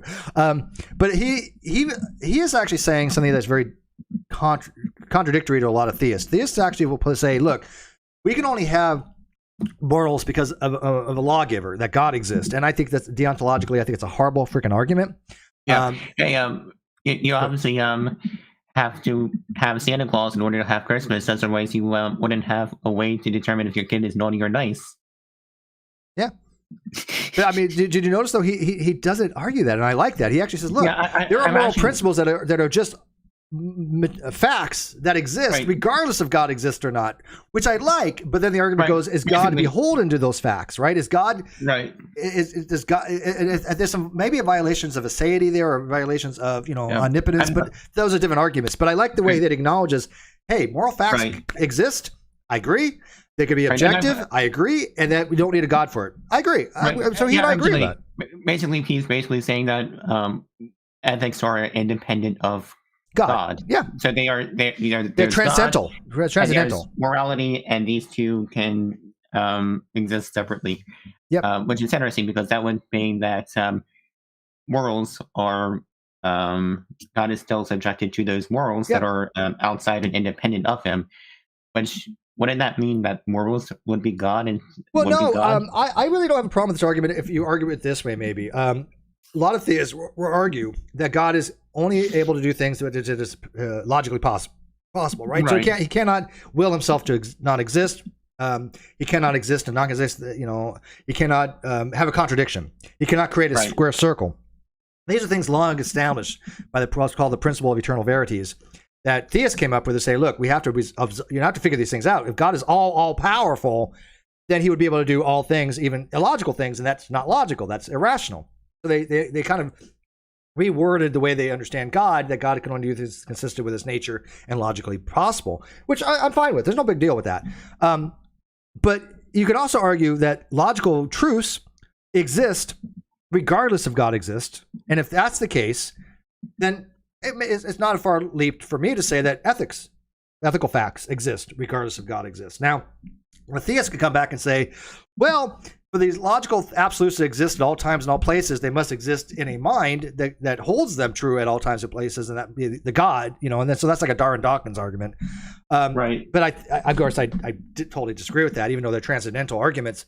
I don't think that you need a mind that has to exist at all time for those statements to be true. They're just Right. true. Now, where they exist in true, and you get into Platonic type things, who the hell knows? Right? But if you're willing to accept that a God exists, and the law of non-contradiction or the law of identity holds true regardless of God exists or not, because God cannot violate those laws. He's beholden to those laws, so they probably exist independently of him. Then this idealistic approach that they have to exist in a mind, I don't agree with that. Right? Right. Because it will be there even if the hypothesis was false. Okay. But if you have a hypothesis that leads you to expect the evidence when it should not be expected, then that can be used as evidence for the hypothesis. It sounds like you're talking about testing a hypothesis, and the hypothesis doesn't fail. Okay, yes. Okay, so it aligns with what you predicted. If I'm right, we should expect data like this. Yeah. The hypothesis produces data like this, so you might be right. Yes. Okay, but there also has to be a way to falsify it. Yes.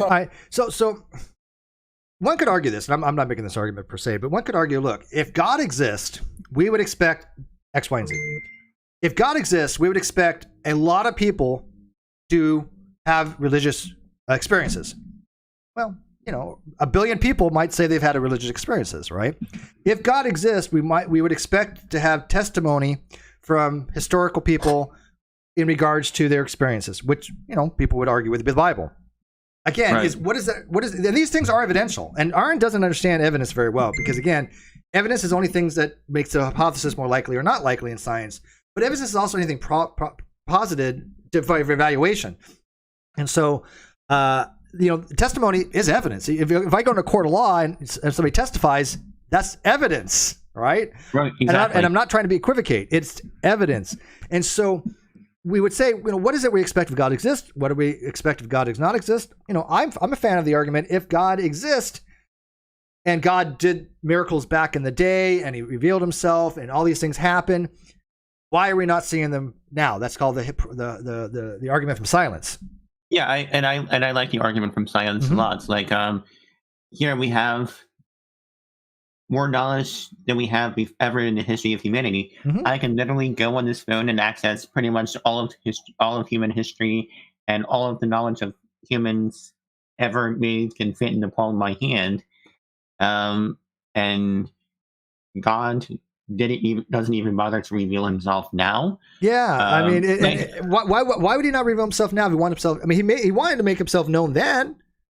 Right. And it wasn't just faith. It wasn't just belief. It was, hey, look, God exists. Here he is. He walked with me. I was ascended. I was taken up. Elijah was taken up. And here's another thing. Like, why rely on a few men as prophets who, most of them have been proven to be grifters? Why doesn't he just reveal himself the same way to everyone? Point. Yeah. But why doesn't he just reveal himself to everyone? Why have prophets and only selected favorite people to speak for him? That's a good point, because then we'll get into Basil a little bit. But when you're talking about priors, we have a lot of priors dealing with people that have been grifters in Christianity for how long? I mean, look at these. Look at the prosperity gospel guys. I mean, it's a grift. It's a huge grift. People like Peter Popoff. He's one of the worst. Peter Popoff is like probably one of the worst human beings. And what's his name? The guy with the big mouth that has a Learjet. What's his name? Oh my goodness. Kenneth Copeland. Oh my god. Oh, that dude is psychotic. But yeah, it's a scam. Joel Osteen, all of them. Yeah, and White. What is it? What's her name? Paula White. Yeah, Paula White. Africa right now. Africa right now. Oh, that was so much fun. What is it? What she's like, I hear the sound of rain. Somebody had put it to I hear the sound of victory. They put it to Eminem's, someone came along and actually made it into a metal I love the metal version. That guy that plays Yes. guitar metal version, brilliant. That guy Yeah. is the best musician I've ever seen in my entire life. He can make anything very strong. I agree. He is Brilliant, absolutely brilliant. But I do like the Eminem version. That is one of my favorite all-time videos. That video just broke the internet. Yeah, exactly. I can speak in tongues too. But so we look at prior observations on that, and so there's an argument to be made that if we expect God to exist, and he's done these things before, and as technology increases, we're seeing less and less miracles. That's incongruent with the statement that God exists. It's to me is disconfirming evidence. Now, I'm not saying God doesn't exist. I'm just saying that if you're going to use these types of things as evidence, that's how you would go about to argue it, right? Right. Or it doesn't qualify. Yes. So if the hypothesis claims that something is so, okay, and that doesn't happen, okay, you don't find the evidence or whatever, then you can go and say that evidence then renders the hypothesis as improbable. Yeah, I don't necessarily agree with that. If you have a hypothesis and you can't find evidence for it, just means your hypothesis isn't well worded or well strong. You need to find something else that's better explanatory. It doesn't really shows that it's improper because maybe you didn't do the experiment right. Maybe there's a whole bunch of factors that go into that, and your hypothesis still might be right, but there's other factors that go into that. But I see what he's saying. Right. But the evidence just doesn't support your hypothesis, so you need to change it. Right. I get that. Yeah, and sometimes it takes decades or centuries to actually prove a hypothesis. Look how long it took to actually definitively prove that the Earth revolved around the sun. You don't prove. I remember you never prove. You don't prove hypothesis. You just accept it. But yeah, I get your point. Exactly. But yeah, I mean, how long it took to be able to show that the continental drifts actually do occur, and exactly. These things do sometimes take a long time to do a paradigm shift within the scientific community, and it does. Can take quite a while. Absolutely, things don't happen overnight in science. That's why it's rigorous. RG Gaming said non sequitur is now 28.4K. Thank you for that. But yeah, we started at 26.9, and so we've gotten about 1,500 new subs come back. Now people are like, "Oh, the old subs will never come back." Look, we've had 1,500 subs come back in like a week or something. So I mean, that's to me is pretty good. But anyways. Okay, so how do we show a falsifiable hypothesis for God? Okay, so I would simply go through the procedure of saying, okay, firstly the criteria that we should expect the evidence, that the evidence shouldn't, we shouldn't find the evidence if the hypothesis was false. Okay. It has to fit with our background evidence or background knowledge of the world. Okay. And then fourthly, it has to be a simple hypothesis. Okay. So I would go and say that the propositional hypothesis that there is a God, that there is a personal being who's omnipotent, omniscient, and perfectly good, is the simplest hypothesis that leads us to expect, number one, the simplest hypothesis would be if you didn't add that he's perfectly good. Now, this is where it gets a little bit iffy, because, again, we have to realize we're talking about the question not just of God existing, but an explanation of why the reality exists. This is the heart of that question. God exists as a hypothesis is more as a explanation for existence. That's really the metaphysical discussion they're the core of the metaphysical discussion there. Whether God exists or not is who gives a shit. It is basically God exists. That explains reality. This is the simplest explanation for reality that he's arguing. Now, I disagree with him. I don't think it's for simple. I think it is a complete opposite of simple. I agree with Aron on that, because they're just saying, well, God done did it. It's, to me, not explanatory, because then you add into, well, why did God do it this way? Why did God do that? Why did God create this possible world and actualize this possible world as opposed to any other possible world? Right? Now, there is something called Necessitarianism, where that God could have only created this particular world, and that even our own free will is determined by causal events. It's a very harsh and hard form to determinism, but it is the position that God could not have created the universe any other way. But then again, that violates principle of sufficient reason, or one version of principle of sufficient reason, as why was God beholden? What's the explanation? Was God beholden to actualize this particular world? Right, exactly. And if God is truly omnipotent and knows the future, then he doesn't really have any free will to begin with. He doesn't have any choice but to create the universe, because he can't really go back in time. And like, if God knows that something is going to happen, he obviously can't stop it. Otherwise, he doesn't know what's going to happen. Right, but that argues that this world would be necessary then, because God couldn't have it's a necessary. And by the way, that gets into the whole argument contingency, and again, modal aspects of the principle of sufficient reason, modalities of being a necessary explanation. But I don't think that explains anything to say that God had to create the universe the way He did, because why? Again, we're always looking for a bottom level, right? We're always asking for an explanation, and the discussion to be had is, what is the foundation? What is the grounding explanation of all these things? And I'm sorry, God isn't the grounding of that in my ontology. So, yeah. Oh no, no. The simplest not that there was no creator at all. No. And it just exists. No, one second. Yeah, that's much more simple. So okay. 1 second. Can I explain? Sure. So I would say that, just not going to that point first. Let me just explain to him. And then, okay. So that there is a God is a simplest hypothesis that leads us to expect, number one, that there is a universe, that the universe is conformed to simple natural laws. Well, I have to agree with him. The simplest hypothesis is where we don't add a God. No, why would that be? Because we're adding something. Yes. We don't. Well, I mean, I think Aron misses the mark a little bit. We're not adding anything by adding a God. It's just, what's the explanation? God. It's not adding anything. It's like, it's the explanation for reality. It's not adding anything. It's just, again, the argument for contingency, right? There's only three really possibilities. And it does relate to the Grifters trilemma or the Munchausen trilemma. But it is basically, or related to it, is that, look, there's only certain things even for justification, right? Why are we justified to believe something? But when it comes to the argument of contingency, there's only three possibilities: infinite regress, brute fact, or necessary. Those are the only three choices. Right, and I argue that it is brute facts. I tend to brute fact the horn as well in that trilemma. I do tend to that, because I think the brute's contingency that there just is. I think that is probably the most reasonable thing there is. It's an agnostic approach. Yeah. And because the whole argument for contingency, I argue, and Dr. Malpass argues this, if you go read his brilliant blog on it, and I think it's absolutely right, that none of them satisfy PSR. Infinite regress doesn't explain anything. Right. Why is it infinite regress? There's no grounding on that. Right, exactly. It's basically turtles all the way down. Yeah, exactly. Bingo. And brute fact. Well, brute fact inherently violates PSR. PSR says there are no brute facts. So there cannot be that horn. And this third one is necessary. But then you get into some things like, okay, if there's a necessary being, and not God, not an intelligent agent, but just a necessary being, which is another discussion Aron messed up on, which could be anything.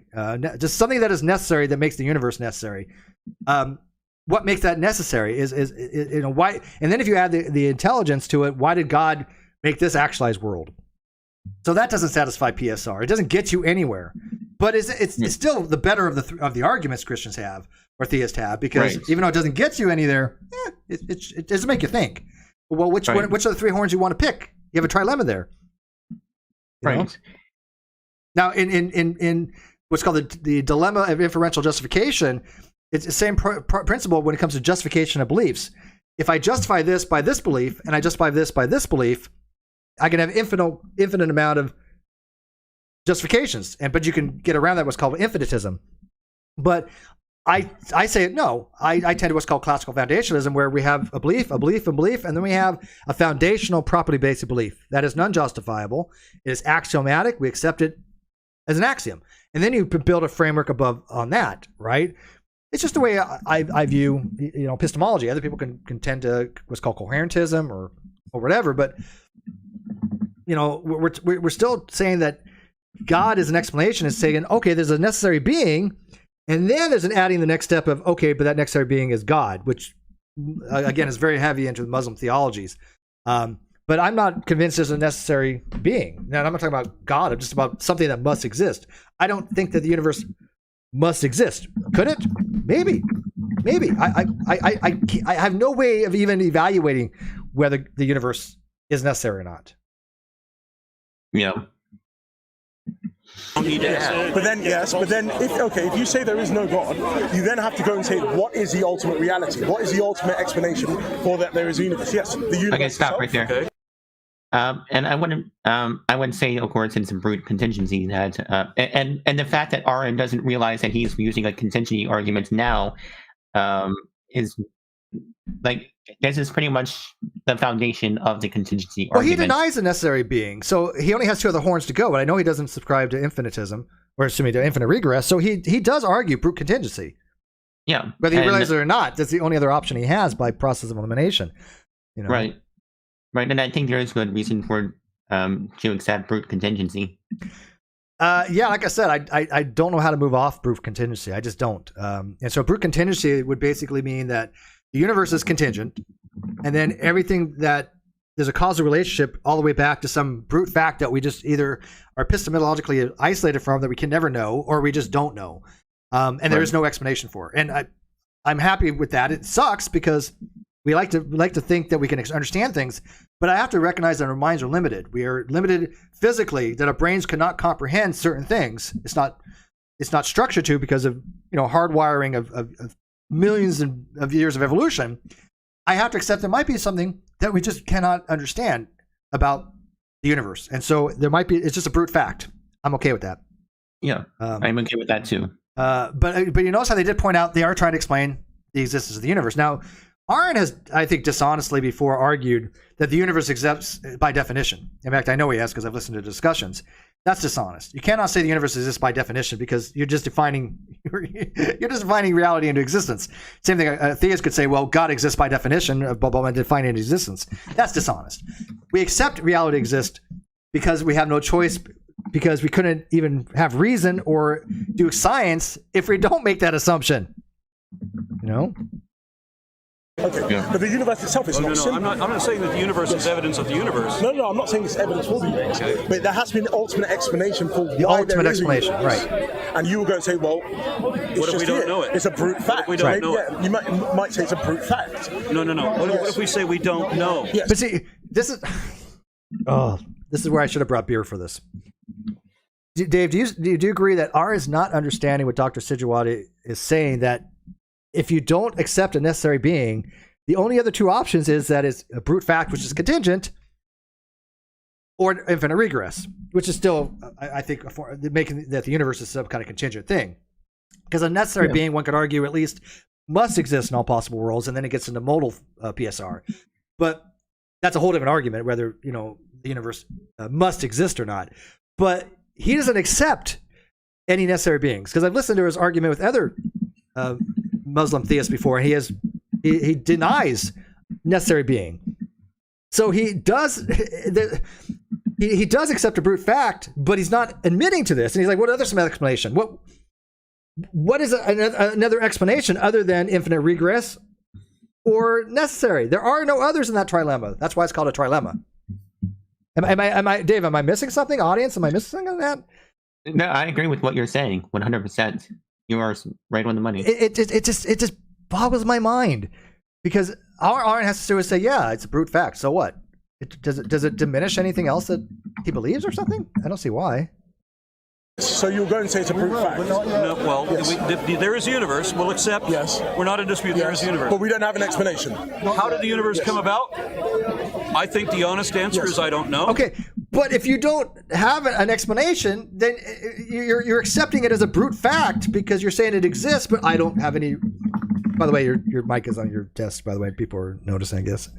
Sorry. Furiously typing. Yeah, I am. I will say, sorry, I am a very fast typer.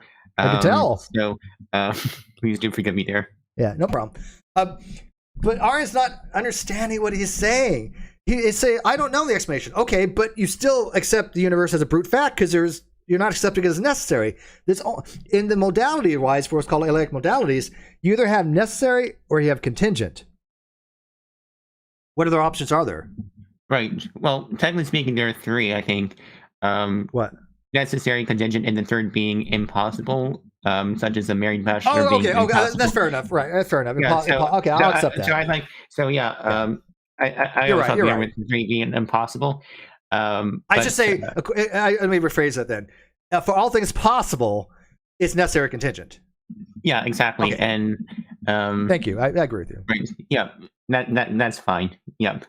But yeah, that's a better way. I just got kind of. I just wanted to point that out. that there is a third option, but obviously the universe can't be impossible, otherwise we wouldn't be here. Yeah, I mean, it's self-refuting that say the universe is impossible, right? I mean, so that's why I just kind of throw out the impossible thing there and just say, look, it's either necessary or contingent because we. Right. So, but I just do want to point out that there is that third option. I personally argue that God isn't impossible.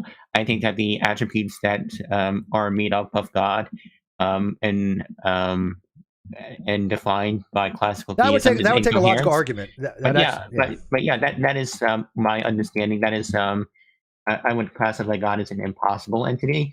Now let me clarify here. Are you saying logical impossibility or nomenological impossibility? More of a logical impossibility. Because I can't support that because I can't, except for the logical problem of evil, obviously. But the way theists posit it, there's nothing. You have to actually show that, and they do mention this in this video, that God is internally inconsistent, or internally a contradiction by either abductio or some kind of proof that God is a square circle is what you would have to do, and I've never seen that. So I would never say that God is logically impossible. One could argue nomenologically, according to the laws of science and physics. Okay, that's fine, but that's not really what we're talking about, right? Who gives a shit that God violates the law of physics? We're not talking about science. We're talking about philosophy, and those things are allowed. There's a difference between something saying, "Hey, look, biologically we can't come back from the dead." We all know that, but metaphysically, relating to, logical possibilities. There's nothing illogical about it. It's perfectly logical to say, yeah, the proposition, we can rise from the dead. What's self-contradictory about that? There's no logical contradiction. It's a biological problem, not a logical. And I think a lot of people fail to understand the difference there. Because I've had people take me out of context and go, Steve believes it's logically possible to come back from the dead. Well, yes, it is. It doesn't mean that I believe that we can come back from the dead. I don't believe that we can. Okay, right? Exactly. Just because something's logically possible doesn't mean it actually is. Correct. And I think a lot of people fail to understand that, even understand that there is an important distinction between the two. Very much so. Yes. And I think the dishonest answer is a God did it. Yes. Oh no, but by the way, I'm not saying about the universe coming into existence. Okay. Like myself, I don't believe the Kalam cosmological argument's a good argument. Okay, I really don't. Because I would agree with your position that maybe. And I know you kind of think it's a good argument, and it's an okay argument, but I think a lot of people don't understand. I would say it's an okay argument, but I understand. I'm actually glad that I won't say it is refreshing hearing theists and Christians say this argument for God is bad. It is really refreshing to hear that. Mm-hmm. Leo Felius made a really good point that it presupposes the A theory of time, and there are good reasons to believe that it is false, and that the B theory of time is what it actually is. B theory is more accepted among physicists. B theory. And if you're not sure what we're talking about, go watch Leo Felius's video What to Do About Time. He does a really good job explaining the two theories of time, what they are, and why most scientists and philosophers accept the B theory of time. But I will say Craig I don't think the Kalam itself, by necessary entailment, is the A theory of time. I think Craig's version, definitely argues that an A theory of time. Yeah, Dr. William Lane Craig's version. Dr. William Craig Lane admits that through and through his argument depends on the A theory of time. So if I were in a debate, if I ever had the pleasure of debating Dr. Craig, I would, if he were to bring about the cosmological arguments, I would immediately go for the theories of time and go for what he says is the Achilles heel. And that's the way to argue it. And that is how I would argue it. Yeah. I would say, hey, look, there are many problems with the A theory of time. Here are a few contradictions and paradoxes that have obtained within this theory of time. So then it becomes more reasonable to accept the B theory of time. Doesn't mean the A theory of time is disproven, but again, we're going for probabilities. What's more likely? And you say, well, it's more likely the case I accept the B theory of time then because there's more evidence this way and this. It doesn't have as many paradoxes, blah, blah, blah. You're justified to believe B theory of time. But yeah, Craig's version uses A, and I don't know a lot of philosophers, especially physicists, that really go by A theory of time. Right. So, all right, so let's go. Ooh, man, we're only 10 minutes in, buddy. Maybe the best position to be scientifically is agnostic about the issue. Okay, but I would go in and say that my whole point about the universe is the contingency. Aaron cringed on that word. That there is a universe in the first place, even if it's been here for an infinite amount of time or for a finite amount of time, cries out for an explanation. Because it is simpler, like you said, that there is nothing at all. That's still the question-begging fallacy. Why is it not question-begging? Existence requires an existor. No, I would just simply. See how Aron he makes his own argument as he goes along. He isn't even. Dr. Sijuwade has not made that argument. The whole creation requires a creator, or lawmaker requires a lawgiver, that kind of stuff. That's not what he's arguing, or at least not here. But he's trying to script it to way an argument that he was more familiar with, right? But what Dr. Sijuwade is basically saying is that, look, if you subscribe to principle of sufficient reason, then what's the reason of existence? What's the reason why reality exists? Simple as that. And he argues that the simplest explanation is God. And again, that's a whole can of worms to get open up, but that's his argument. And he's trying to explain argue the basics of why he holds that position. But Aron, I don't think, understands even the foundational positions of the argument to even get to that point.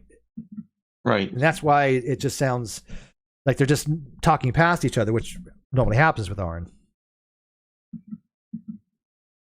You say that you should have less brute facts within your worldview. That you should try, and that's the whole point. That's fine. You mentioned that you had evidence for God. Yes. What is it? Okay, so I said to you firstly, taken in as evidence that there is a universe, which you would agree with me. Okay, so there's the fact of the universe. Yes, there is a fact of the universe. What is the evidence of God? So then you go and say... By the way, let's go through this because he starts doing his argument here. I think most people agree that the universe exists, but again, that is an axiom. I think probably if people had thought about it, they would realize that is an assumption. You can't just say the universe exists because I see it. That would be circular reasoning. You are begging the question. The universe exists because the universe exists is, by the way, is a tautology, which again gets into logical positivism, which they do talk about. But and again, that's an axiom. I mean, you can't prove an axiom. Yeah. If you try and argue that you can't, if you ever talk to someone and they say, "Can you prove that axiom?" You know right away that they don't know what the fuck they're talking about. I wrote a blog in my blog too. It's the same thing. It's just like when people say prove an axiom, I'm like, I'm done. You didn't prove your premise. I'm done. I don't. Yeah, like you didn't prove your premise. It's like don't talk to me about logic. It's yeah, exactly. It's like go to your local community college and sign up for a philosophy course and sign up for a course on logic. It's insta cringe. You really need it. You need it badly. Very insta cringe. Let me. My advice to atheists: never say you didn't prove your premise or your premise is unsubstantiated. If you disagree with the premise, say I don't accept your or I reject your premise as false because blah blah blah. That's fine. Right. But then give reasons, because if you don't have reasons to not accept the premise, you're being irrational. Yeah, right? Exactly. Should that, going according to the criteria, should there be a universe irrespective of God? Yes. Why? Because nobody believes in absolute philosophical nothing. Not even the cosmologists believe in absolute philosophical. Well, that's two different things. What do you mean by absolute? Well, first of all, I don't know why cosmologists would be even weighing in on philosophical nothingness, but they probably do. But there's very different. He understands the difference between philosophical nothingness and scientific. I do think Aron understands the distinction there. And I've talked to Lawrence Krauss about nothing. I mean, I've talked to him about schools, no free lunch, or the ultimate free lunch, and the no boundary proposal that Hawking had developed. So we understand nothing in the scientific sense, right? Which is an absence of anything beyond the foundational things of quantum level, quantum foam, or quantum fluctuations, what do you want to call it. But philosophical nothing is non-existence, which we don't even know how to describe properly. Yeah. And Leo Filius, I like this comment. Axioms are either definitions, don't need to be proven, or are evident truths proven by immediate experiences. This is why they are not proven or provable. Yeah. Because the universe exists, that's an axiom that arises from our immediate experiences. That is axiomatic and doesn't need to be proven. Right. Yeah, and once you establish the universe exists, some of the tenets in science would be the universe exists, we can observe the universe, and we can draw inference from the universe. Those are axioms. Right, and we also have to assume axiomatically that our experiences are trustworthy. These are something that's something that we have to assume. Yeah. Oh, yeah. The whole getting into the reliability of senses. Hold of an argument. But yeah, I mean, people don't want to. I mean, again, he's saying, hey, look, you want to eliminate as many brute facts from your ontology as possible, and fine, whatever. But there's just certain things we cannot eliminate as far as axioms. If somebody can explain to me how to not have the universe exist as an axiom, I'm willing to listen to them. But you'd have to, maybe if you subscribe to maybe something like infinitesimalism or whatever. But I mean, it's just it's still something that you just cannot demonstrate because you're assuming the universe exists to even do the demonstration. You have to build upon that foundation to even do a demonstration. Right. So. Absolute nothing. Okay, so absolutely nothing. There logically has to be something rather than nothing. Okay, Nothing is not Dave, possible. did you hear what he said there? There has to be something. There has to be something because nothing is not possible. Right. Do you? Again, I don't think he's arguing this, but does it not sound like he's arguing the universe is necessary? This is pretty much arguing that the universe, like if the three prongs of the contingency argument, this is pretty much saying that something is necessary, and that there is a necessary being, and he's pretty much saying that the universe is necessary. That it pretty much does it sound exactly what he sounds exactly like what he's saying is that it is that the universe is necessary. Yeah, which means not contingent, which is not a brute fact. Right, and if it's not a brute fact, then it would mean that the contingency argument for God is wrong. But it does sound like that Aron is making the claim that the universe is a necessary entity. Yeah, but he's argued before that there is nothing necessary in the universe. So this is a I don't know. This is definitely this is a logical contradiction. So either it shows that Aron is contradicting himself and doesn't even realize it. So let me ask. Go ahead. You can't say that nothing is necessary and then argue that the universe is necessary. Right, exactly. And so he's running two-prong argument. I mean, he's saying, exactly. Look, the universe is a brute fact. He's not directly saying that, but he's saying that by saying that the universe isn't necessary. But he was arguing that nothing is not possible. It means that something must exist, which is the universe. Right. We're calling, and by the way, Dr. Sijuwade makes a very good point, and I don't remember he makes it in here. When we're talking about the universe, we're not just talking about what we see in the sky. We're talking about all existence. We're talking about the metaverse. We're talking about the all possible worlds. We're talking about an entire set of all things, including all possible worlds when it comes to possible world theory, everything. So we're not just talking about like our cosmology. We're talking about everything, the big picture stuff, which is a necessary distinction. But we're trying to explain those things, right? And so he's saying, look, nothing's not possible. That's a logical argument that has to be demonstrated through logic because that's a modal argument. Yeah, and I think that this is a good argument. This is a good comment to highlight Neo-Theonius. The universe is necessary seems to be a statement that would ultimately fall to modal collapse. And I think that's pretty important. Well, I'm not sure. I mean, modal collapse is basically, okay, so modal collapse in an argument is basically saying that everything becomes necessary. Your premises are such that they all become necessary things. And so it just collapses in this necessary thing. That's what Leo's saying. So, I mean, it might lead to some kind of modal collapse that, look, everything's necessary, but we know everything's necessary because they're contingent things. I'm contingent. I do not exist in a certain possible world. There's at least one possible world that I don't exist in. Right, exactly. I have to exist at least one, which is we know I exist in this actualized one. I might exist in other possible worlds, but I cannot exist in all of them because then you become necessary. Right. So, by the way, let me ask the audience: do you think I want to phrase this very carefully. Do you think Aron more believes that the universe is just a brute fact, or that it's a necessary being? And necessary being, again, is not God. We're not talking about an agent. We're talking about necessary being could be the universe. Quantum fluctuations could be a necessary being. Do you think he actually believes necessary or brute fact? And so let me know what you guys think in the live chat. Right. It definitely sounds right here. He's definitely arguing that it is a necessary but what do you think he actually believes? I mean, it's because he can't have both. There's a contradiction there. Right. That I don't know. I think from what I've listened to him, I think he seems to believe that it is necessary. Just because I've listened to a number of arguments where he says that nothing is not possible, which basically is saying that something is necessary. But then why would he argue against necessary? He said before things aren't necessary. He argued against the necessary being. That was the whole debate that he had with those guys. Is there a necessary being? And he kept denying it through the whole thing. But he was arguing for a necessary being. Right. So basically, he's holding two contradictory beliefs. Right. And what is it called? The principle of explosion. Right. That if you hold contradictory beliefs, you can prove anything. Yeah.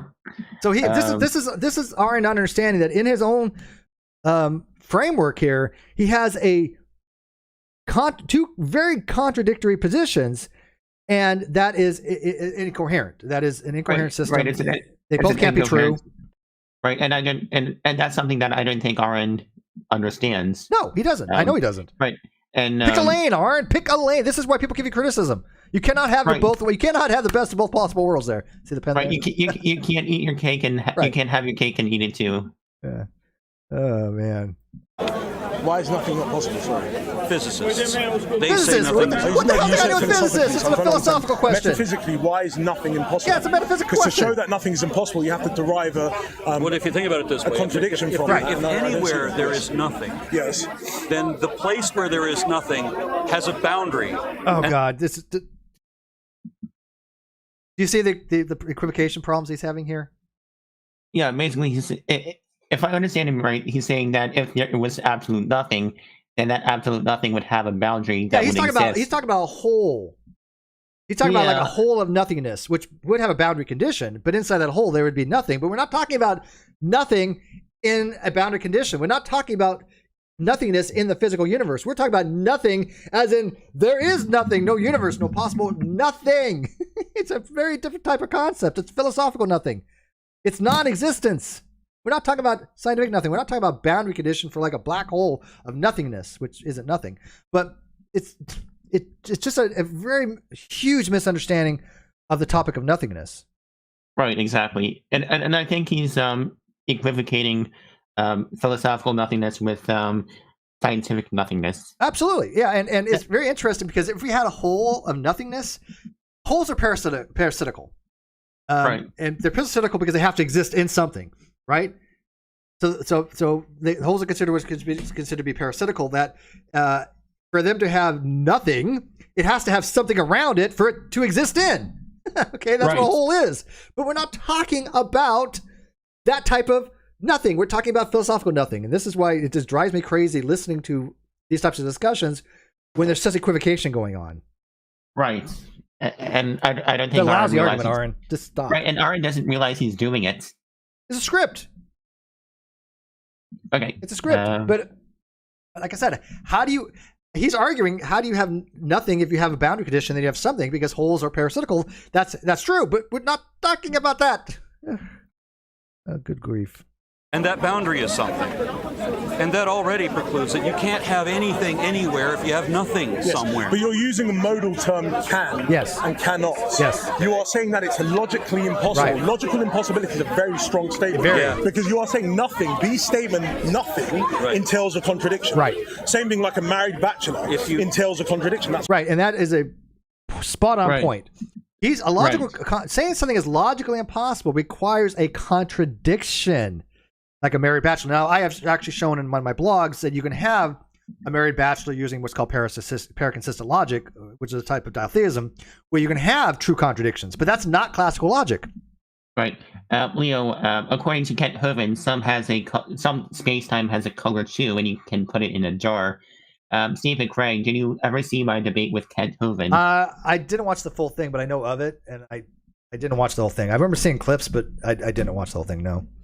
But I heard you did really well. But it's Kent.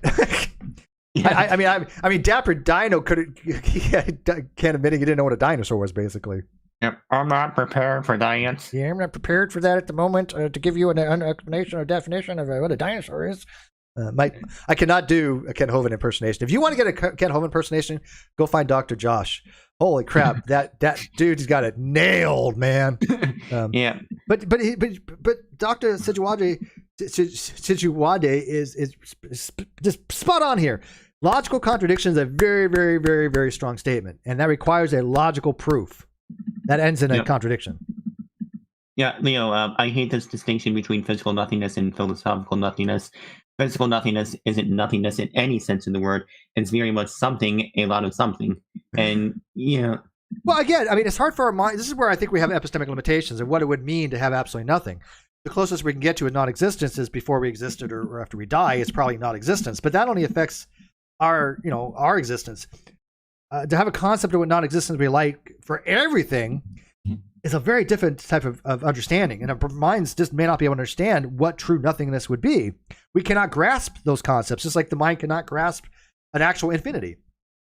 Our minds are limited in that, so That's why it's Right. logically impossible. Right, How so- is that there is nothing entails a contradiction? Well, I did just explain that. No, but it doesn't entail a contradiction. Right, it doesn't entail a It's entail contradiction. You then define the terms and they cancel If each other out. nothing exists, Yes. and if nothing exists somewhere, Yes. and something exists somewhere else, then the place for the nothing is a place.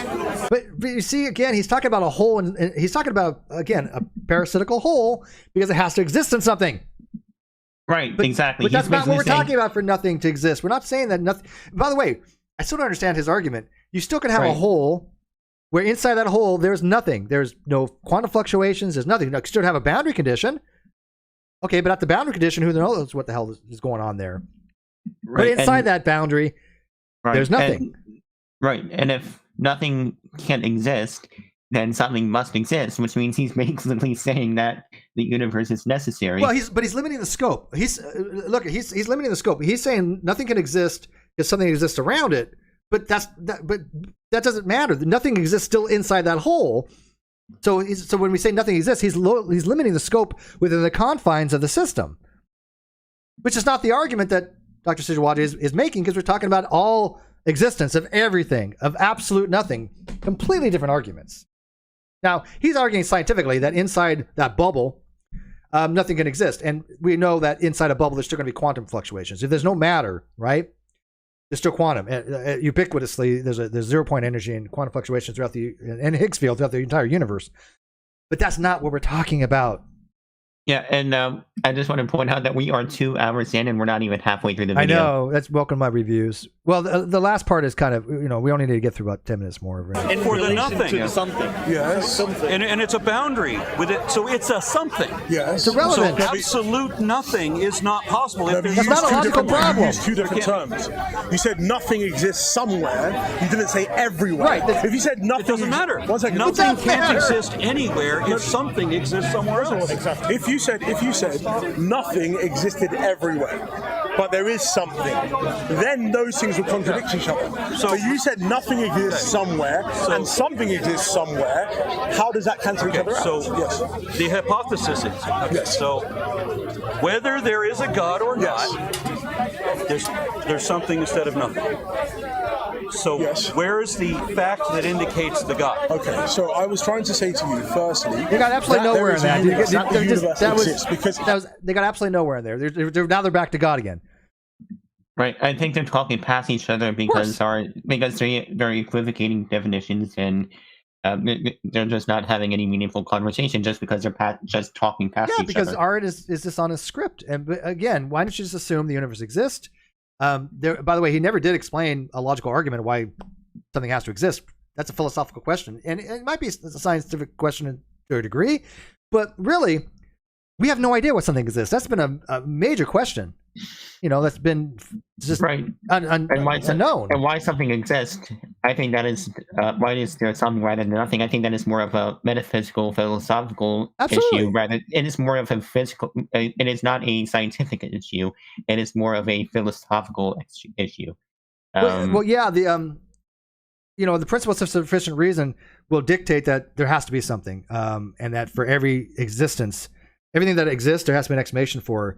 So it kind of relies on there having to be an existence.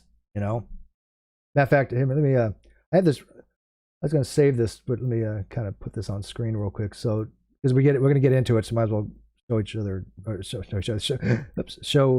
to the audience now. So this is the formula. This is a very simple formula for the principle of sufficient reason. You can see it on the outside, Dave. But this is basically for all of x, there exists y, relationship between y and x, a causal relationship, or an explanatory relationship. And so the principle of sufficient reason, one of them, is saying, look, for everything that exists, there exists y, a reason of some kind of relationship between x and y that explains x. Okay? So this is the foundation for the principle of sufficient reason. This is the foundation of Dr. Sijuwade's arguments, is that for everything that exists must have an explanation. His argument is that it's God. And there's very strong forms of this. And I think it was Leibniz that actually had argued that because of the principle of sufficient reason, all things that are contingent must exist in our universe. It's called the principle of plenitude, and everything that could exist does exist in this actualized world in some place, but that's part of his understanding of the principle of sufficient reason, is that all contingent things must exist, and then it gets into what's called Necessitarianism. Necessitarianism, man, that's a hard word. That it could be no other way, that this possible world must exist. And again, he's arguing that God is the reason for why this actualized world exists. And they're just talking past each other. It is not logically necessary that there is a universe. It is a logical contingent fact. Nor is it relevant. Sorry? Nor is it relevant. Why is it irrelevant? Well, I don't know what you're referring to by a universe of this, because you say a universe. So I'm saying the totality of reality. Totality of reality. It could be a multiverse, it could be whatever. That with a God or without a God, there's still something rather than nothing. No, but I'm saying why should there be? That's the whole question. Because it's impossible to have absolute nothing. Why? Right. All right. Stop Because right there. something exists somewhere, logically, there Stop right can't there. be nothing. Yeah. Why, Yeah, basically- Aaron? Yeah. Why can't nothingness exist? He doesn't explain it. Yeah, he never gives a logical exactly. argument. He never he just doesn't seem to understand the understanding of what philosophical nothingness is, and he's basically arguing that there is a necessary entity. And I just don't think Aron understands that's what he's doing, because if nothing can exist, then something must exist, and therefore something must be logically necessary. And that is something that Aron simply doesn't understand. Yeah, let me ask the audience: have you guys ever seen Aron actually do an actual syllogism? I don't think I ever have. I don't think I've actually seen him employ logic. Yeah, I have never seen him employ like a logical syllogism or anything like that. I think logical syllogisms, I think, are important. I think they're important to understand, and I wish he would utilize them a little. Yeah, because you can make this into an argument if you want to. You could say premise one, the universe, blah blah blah blah blah, and end in a contradiction. Therefore, the universe, therefore, there cannot be nothing. You know, that's a conclusion. I don't know how he'd even do his premises, but the conclusion would be a tact symbol, or an F for false. But the conclusion is that there is no the universe must exist, that there cannot be nothing. But I don't see him arguing a logical modus tollens or a modus ponens or some kind of logical format. He never gets to. He just says, "Well, because of this, something inside that, blah blah." It's not a logical argument. Give me a structured logical argument that can evaluate it. Here's the premise. Here's a premise. Here's a conclusion in a syllogism or however you want to make it. Rules of inference. Show me the rules of inference. Let's address where the premises, where I can show that the premises aren't true or reasons to not accept them. But he never does that. Ever. Yeah. Ever. Right. Nothing anywhere. No, but I'm trying to say to you that doesn't link up what you are saying. Okay, then we're just not going to get past it. Okay. Clearly. All I was just trying to say to you is that if you have a contingent fact, you are then trying to explain the contingent fact. Okay, by putting a hypothesis that explains the fact. So in my hypothesis, yes, no God. No God, yes. No nothing. No nothing, okay. It's not possible to have nothing. Yes, so okay. we have to have something. Yes. That something takes the So form of the universe. So there's a necessary God entity. or no God. Yeah, see, he's arguing a necessary entity right there, right? Necessary being. Right. But at the same token, he seems to be arguing that there's a brute fact because he doesn't have he doesn't have an explanation. He says, "Well, we don't know." Okay, but if you don't have an explanation, then Dr. Sijuwade is actually arguing, "Well, here's my explanation. Here's my hypothesis that is a God. What is yours?" And he's saying, "Well, we don't know." Okay, but wouldn't that make it more likely to be more coherent for Aron to say, "Look, we don't have an explanation. We don't know, nor can we know, probably." Because it's a brute fact, or we don't have the ability to know right now because it's a brute fact. If he would argue that, he would be coherent. But he's not. He's arguing two different horns that are contradictory. Right. If they weren't contradictory, they wouldn't be two horns. Exactly right. Yeah, the youthful dilemma is due to contradictory positions. For a reason. Yeah. A dilemma. We have a universe. God or no God, we have, yes. Right. So Okay, where's the indicator that there's a God? Okay. So I'm simply saying to you that, let's say you're not assuming that there is a God, or you're not putting the God as a hypothesis, that there is a universe, okay, Right, we it's agree not on necessary. it. Okay, we agree on it. But then you have to then go and say, either you take the universe as existence, that exists in the here and now, as a brute fact. We don't know, we might never know, it's just a brute fact. And there are some things in reality which are brute facts, which you can't explain, okay? So Right, exactly. I mean, he's right on point, and I've said this for how long? I mean, so it's like everything I've told people on this particular topic is not something I just pulled out of my butt here. You know, I mean, this is in the literature, and Dr. Sijuwade is obviously well read in the literature. He's a PhD in this topic. Right. So yeah, Dr. Josh knows exactly what he's talking about. Absolutely knows what he's talking about. And again, these are not something that should be even debated upon as far as those concepts. These are basic philosophical concepts in metaphysics. I'm sure he learned this stuff undergrad, you know? I mean, but Aron's not even at that level yet. He's just not understanding that, look, you're either going to argue the universe is, as you said, impossible, which we're just going to discount because it's self-refuting, either necessary or contingent. There are no other options because non-necessary means contingent in modal logic. So pick one, man. Come on, Aron. I'd love to you to say the universe is necessary or the universe is contingent. At least give us that, which he never does. I believe the universe is contingent, by the way. Yeah, I agree. Yeah. I would say that the simplest argument for that is to support is that if the universe was necessary, it must exist in all possible worlds. And there's just nothing that makes the universe necessary in all possible worlds. There must exist at least one possible world where the universe is not necessary. And there might be an empty possible world where there is nothing. Right. Another thing that Aron doesn't explain, doesn't understand. And the concept of an empty possible world. Right. If the universe is necessary, then that means that, wouldn't it mean that it has to be infinitely old? And this is the only universe that could possibly. Well, I wouldn't say that it has to do. I don't want to get into temporal things of infinity, but it just has to exist in all possible worlds. But there is something called an empty possible world where there is nothing. Right. Now he hasn't shown that universe can't exist. It's right. It's an empty world, it's possible, right? Because nothingness is logically possible. In fact, in modal logic, is the way I understand it. Things are possible until they're proven impossible. It's right, exactly. So it's not like science, right? It's look, we have to assume things are possible unless you can show that it's contradictory, and that's why we have proofs to show contradiction through reductials. But nobody has shown that a nothing or empty possible world cannot exist. I've never seen a proof for that. Maybe I've never seen one. So he has to provide that in no possible world can there be an empty possible world. Right. So and. I mean, maybe David Lewis has an argument. I don't know, but he's the one that came up with modal realism, which I deny. But that means that all possible worlds do exist in some, it actually exist, or actualize some way. But there's only one actualized universe. That's the one we're in because it's indexical. So if we exist in this particular world, this is our actual universe. There is no other actual universe. Even if there's another me living in another possible world, they're actualized with reference to them. That's why they call it indexical. Right. By the way, if I have a real PhD expert in metaphysics watching these things, they're probably going to chew my ass off one of these days. I probably get a lot of things wrong, but I don't think so. But I know that the last video I did reviewing Aron, I don't think I had a single person that understood metaphysics have an issue. So hopefully I'm doing justice to it.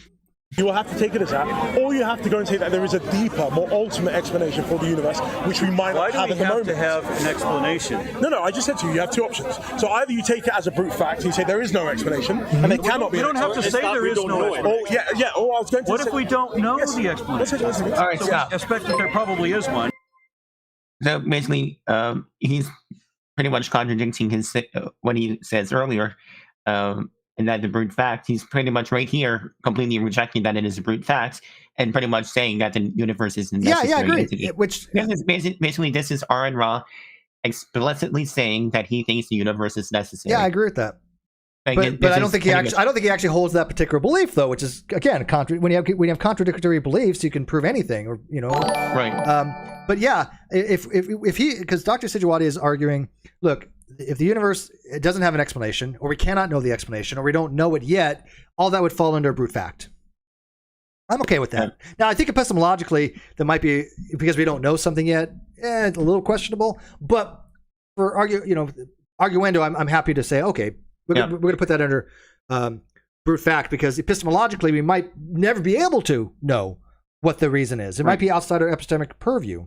So I'll put that under brute fact. Real quick, Hereticals for 2 Australians said, Steve McRae, have you had a haircut? Yes, I did. I did have a haircut, but I didn't lop it all off. I still have a ponytail. So I mean, it's just back. So I mean, By the way, but I cut it to shoulder length. By the way, I didn't flat iron it today. So, but it's much more tame than it was before. I had 3 inches taken off, and it's so much better. Why, you want to come run your hair? You want to come brush my hair, Chris? By the way, I just kind of thought of something, and I want to run this by you. Sure. If he's holding 2 contradictory beliefs, one of them must, by definition, be false. And if one of his beliefs are necessarily false, and by his standard that he established earlier, wouldn't that mean he's delusional by his own standards? Yeah, that's a good point, because one of them has to be false, right? Both cannot be true. Right. So, and I just don't think Aron either it's necessary or it's not necessary. It's not necessary, it's either contingent or infinite. Right. Infinite regress. So you cannot have a contradiction. Yeah, so by his own reasoning, he's delusional because I don't call it delusional. I would say he's irrational. Absolutely. Aron Ra, right now, is definitively what's called irrational because he's having contradictory beliefs simultaneously. Right, exactly. Right, and so you can't happen. Your mind can do that. Your mind can compartmentalize. It's bizarre how the mind works, but he can have. He is having opposing beliefs that are internally inconsistent and contradictory. The universe is either necessary or does not. That's a binary dichotomy. There's no other possibility. If he doesn't accept as necessary in lake logic or modal logic, that's considered to be contingent. So. By the way, see, you notice how much stuff this really gets into? This is why I think these discussions, for people that don't get into philosophy, a lot of it goes over their head, and they think Aron does a really good job because Aron's just running script. But people that know philosophy, a little bit about philosophy, like I said, I'm a very lay, basic person who likes philosophy, can point out how incoherent Aron actually is in philosophy. Right. Yes, that's why we don't know what the explanation. I should say inconsistent more than incoherent. Right. Yeah. Inconsistent. I think that's better. I mean, there's a degree of incoherency there because what the hell is he saying? But whatever. It's still intelligible. These words have different usages, by the way, people. Incoherent and intelligible, but whatever. Yes. What is your evidence that the explanation is a God? Yes, because I'm saying to you that it's, according to the criteria that you agreed with me, it actually fulfills the criteria. Because if you think about it, if the criteria I agreed with, is it God or no God, we have a universe? No, that wasn't the criteria we said at the beginning. So the criteria we said at the beginning that you can generally use for a scientific or historical hypothesis is, if the hypothesis is true, it should lead us to explain to expect the evidence. All right. Yes. Let's understand it. Yes. To form the hypothesis, you must have evidence indicating the thing that you're looking at. No, that's not necessarily true. You're assuming you have evidence that indicates a God. You then come up with a hypothesis to test that evidence to see if it is. Again, it's critical we point out that the testing is metaphysical. And I do want to note, by the way, that this video that I'm reviewing is in the video description. It's by a channel called Content Over Everything. So by all means, go subscribe to them. I forgot to shout them out at the beginning. My apologies. But this is their video that I'm reviewing. Fair use, obviously. But it is from Content Over Everything. I really apologize for not pointing that out earlier. So. Depends what type of probability theory you're holding to. If you don't hold the probability One second. So if you're holding... Sorry? Depends your methodology. Yes. So I'm saying it depends on probability theory that you're holding to. Yeah, I don't like that because the probability that I did everything I did yesterday at the exact time that I did everything I did in that exact order, if you measure up all those, how improbable all those things are, it's impossible. Yeah. Now, okay, this is again, Aron going off track. Those things already happened. So there's 100% probably. It's probably is one. They're already established historical facts. Right. Okay. So, but he's saying that, look, in our lives, many seemingly impossible. They're not impossible, but seemingly just unimaginably high odds happen frequently. Yes, we know this, right? I've explained many people many times about having a deck of cards. You have 52 cards in that deck. So when you shuffle them and you fan them out open on the table, the sequence that those are in is 52 factorial, which is a huge number. It's like 1 to the 1.67, I think, to the 10 to the 64th power or something. I forget the exact number. I should have remembered because I did a video on it. But it's a very, very, 67th power. It's a very, very high number. 52 factorial if somebody wants to put it in a calculator. But I think it's something like 1.7 something to the 10 to the 16th power, 76th power. It's super, super high. But it happens. It happened because you did it, right? So even though how improbable it really was, it happens. But that's not what we're talking about when we're talking about methodological approaches to probability. He's really talking about Bayes' theorem, right? Which one of these days I'm going to have a discussion on Bayes' theorem. It's very, very complicated. I understand the basics of Bayes' theorem, but this is what they're talking about. And maybe I think they mention it here. And yet I did it. One second, but I'm not arguing against it. I'm saying to you, it depends. Your position that you just said depends on the probability theory that you're holding to. What I was talking about here is a logical. I disagree. 1 second. Probability has nothing to do with it. Yes, it does. Of course it does. Yeah, We're talking about hypotheses. Yeah. What's the point of having hypotheses if you're not talking about probabilities, Aron? Ever heard of a p-value? Yeah, exactly. Statistical significance, alpha level, confidence level. I mean, these are all things relating to probabilities, right? These are abductive arguments. Matter of fact, in Dr. Sijuwade's paper, he includes it. I've read it kind of really quickly. I got to the conclusion, and he's arguing an abductive argument. But abductive arguments rely on past observations and best explanation based upon your empirical testing and empiricism of your senses, but it's the best explanation based upon probability. It's more likely the case. All this is probabilities, right? Beliefs are problematic, and even though I don't like quantifying them, we can relate beliefs to some degree to a percentage. Look, if I'm 100% convinced, whatever that would mean, let's say 100% convinced means that there's no possible way my mind can change, then I obviously convinced means that know means you believe. There's a implication there. So if you're convinced of something, or certitude, 100% certain, right? If I have certitude, I have knowledge, I have belief. Okay, under some of the theories of knowledge. So if he's arguing though that they're not problematic or they're not based on probabilities, how is he evaluating the hypotheses? Right. I'm a little confused there. The whole point of Bayes' theorem is probability. It's the foundation for statistical methodology. And I might as well just bring it up here, even though I know we're going way over time, but whatever.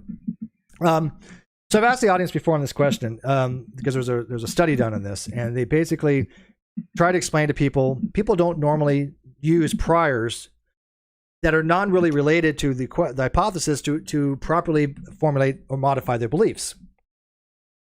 And one of the things that something they use along the lines of, we'll call him Steve. I think that's the name of the paper, the name of his paper. But Steve is a very tidy person, very methodical. Okay, is Steve more likely to be a librarian or a lawyer, based upon that information, right? Well, you would think most people would say, well, he's methodical and he's tidy. He's more likely to be a librarian than a lawyer. But actually, I guess it's kind of a bad example because he could be both. How about this? He's tidy and methodical, and he likes books. Okay, so you have all that information. So you would think, oh yeah, well, based upon that, he's more likely to be a librarian. But they neglect priors. That the priors are I looked this up. There's 1.33 million lawyers in the United States. There's not 1.33 million librarians. I mean, there's far less librarians. I didn't look it up, but I'm assuming it's way less than how many lawyers there are. So statistically, there's a prior that to be had that if you pull a person, out of the group of sample size, he's more likely to be a lawyer than he is a librarian. So you factor those priors in using Bayes' theorem. You say, okay, right. How many people that are librarians are neat, tidy, and like books? It might be a significant amount. It might be 80%. Some people might hate books. They might be messy. But how many people that are lawyers like books? Maybe most of them probably hate them because law school probably sucks. So there's probably a very low percentage. So you have to outweigh, do the priors outweigh your existing hypothesis and knowledge? These other factors, these priors have to be taken into account to get your posterior. A lot of people don't think that way because Bayesian theory is a very, very specific statistical way of looking at how to reformulate your beliefs based upon prior information. Make sense to the audience out there? So Dr. Sijuwade is very much on point here. It's probabilities. What is more likely the case? I know we're gonna have to wrap this up soon. I just want to get to one part where he just has internally to create a probability of God.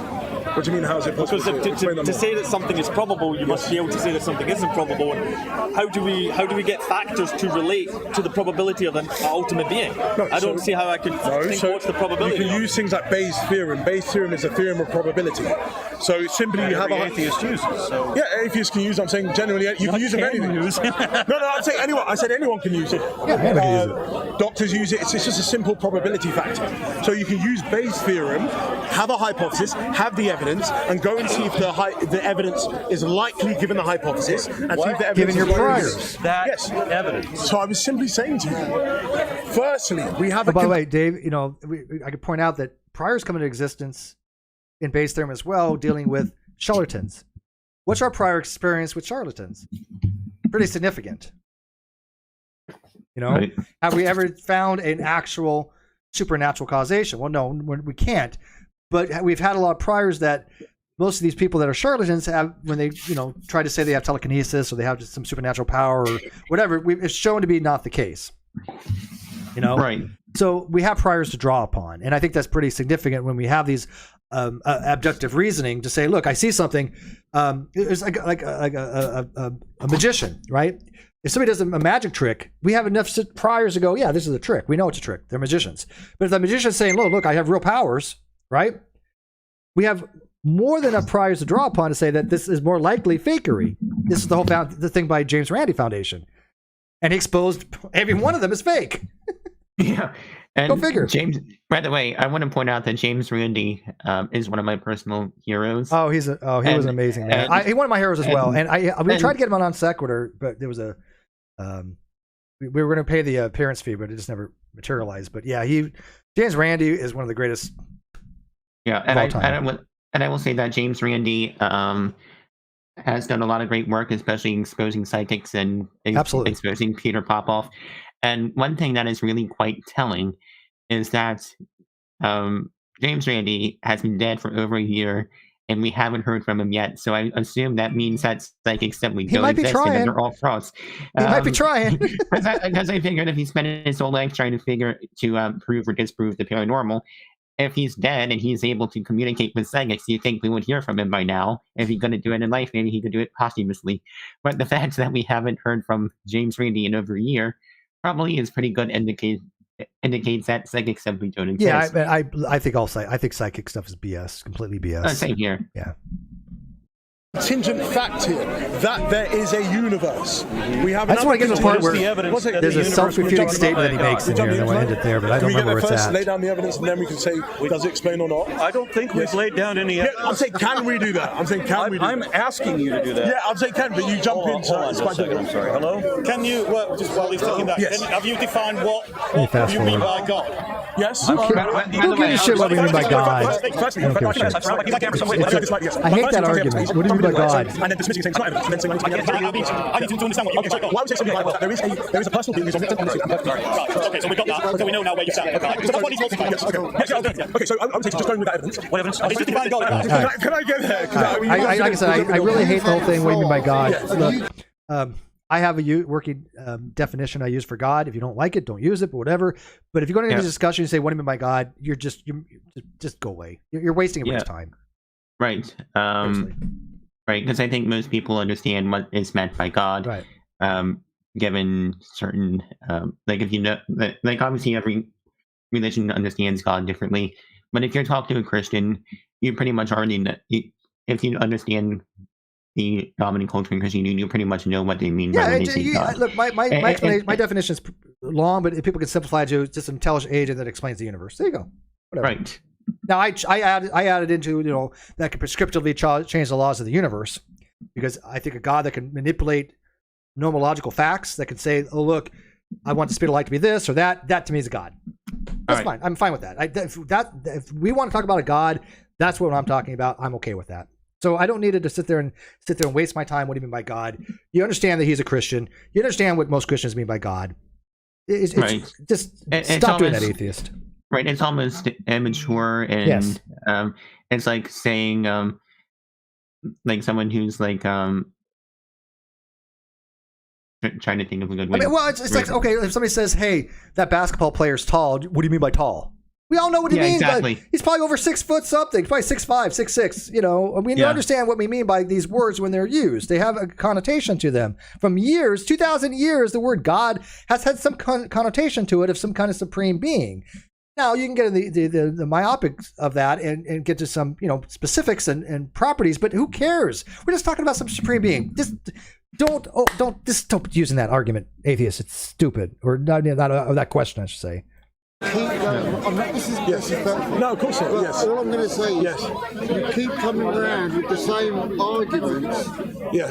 He's asked you at least 3 or 4 Yes. times Yes. your view, Yes. your life view, Yes. your view on God. Yes. Show the evidence. Yes. You actually haven't Do started. you know what happens though? Do you know what happens? When I'm saying, Can you not just get past Fast forwarding to other stuff. When I'm bringing it, normally, So this is why I like making arguments. If you're asking for evidence of evolution, I give it to you right then. I don't have to have an argument. I don't have to have a philosophy. I don't have to have probability science. Can I just show the facts? I tried to say Okay, the evidence, so but then you question he's me just- on it, and then we have to go back on it. So I'm Yeah, saying, so there's a lot back and forth there, but yeah, when he says, "Well, why is evident, theory of evolution true?" Here's all the facts. Yeah, okay, fine, but that's still an argument, and Dr. Sijuwade is trying to get to an argument that Aron's never let him get to. Yeah. Anyway, I do. What? I do apologize, but we've been going for over 2.5 Oh, I hours. I unfortunately I have to drop out, so I thank you for joining. I'm just gonna get to the one little section where Aron makes a very refuting statement, and then I'm gonna end it there. So, thank you, man. Yeah. I appreciate it. But anyway, thank you so much for having me on. I had a Absolutely. really good time, and I'm looking forward to our discussion with the Non Sequitur Show. And go over to my channel and subscribe, and hit the bell notification down Link in the below. video description. Go subscribe to And them. yes, subscribe to me, and Steve McRae will be on my channel this coming Monday, and it's going to Monday, be a the lot of fun. 27th, right? Yes, and then I'll be on the Non Sequitur Show on the 10th. Awesome. And Dr. Dan said he wants to join, so it'll be a lot of fun. Yeah, I haven't reached out to me so I can mess him directly, but if not, that's fine too. You can give him the link. But okay. Okay. All right, bud. All right. Thank you, sir. All right, like I said, I'm just gonna get to this one part here.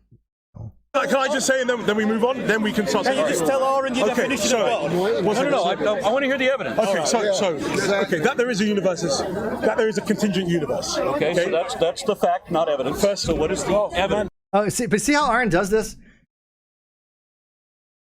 He's laying the evidence is the argument, Aron. You have to start with the foundation of your premises. He's giving you the premises of his argument. Just let him do this, man. So it's a fact that the universe exists only because we established it as fact axiomatically. Goodness sakes, can you like...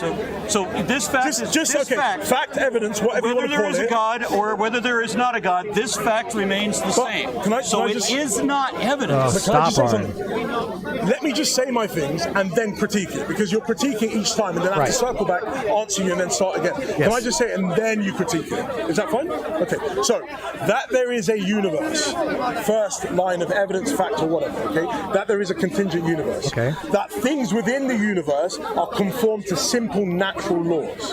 Okay? Right, another That's number indication two. that there is no God. Okay, that's fine. Assess it later, but I'm saying yes, okay? Right.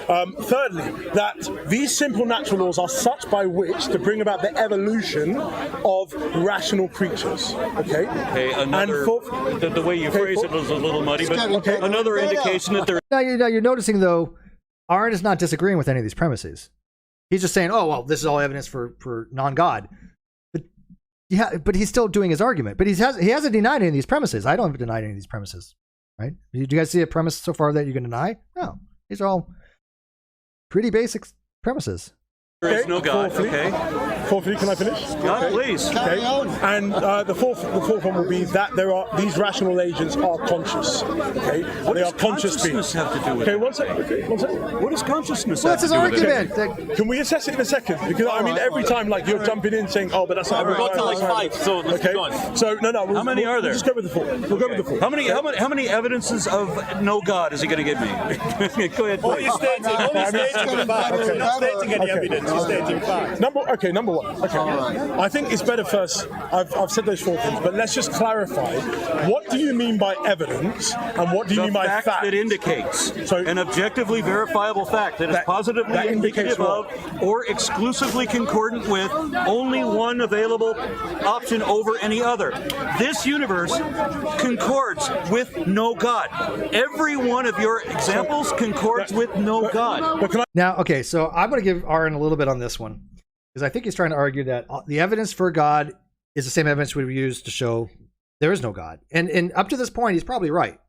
Given the premises that Dr. Sijuwade is saying, that same premises would be true for either argument. God doesn't exist or God does exist. Those premises so far, as stated, would be for either one. I don't see why we would favor one or the other. Okay, I think that's where Aron's going with that. So I'm going to give him principle of charity because I would agree with Aron on that. And he's talking about comporting with reality.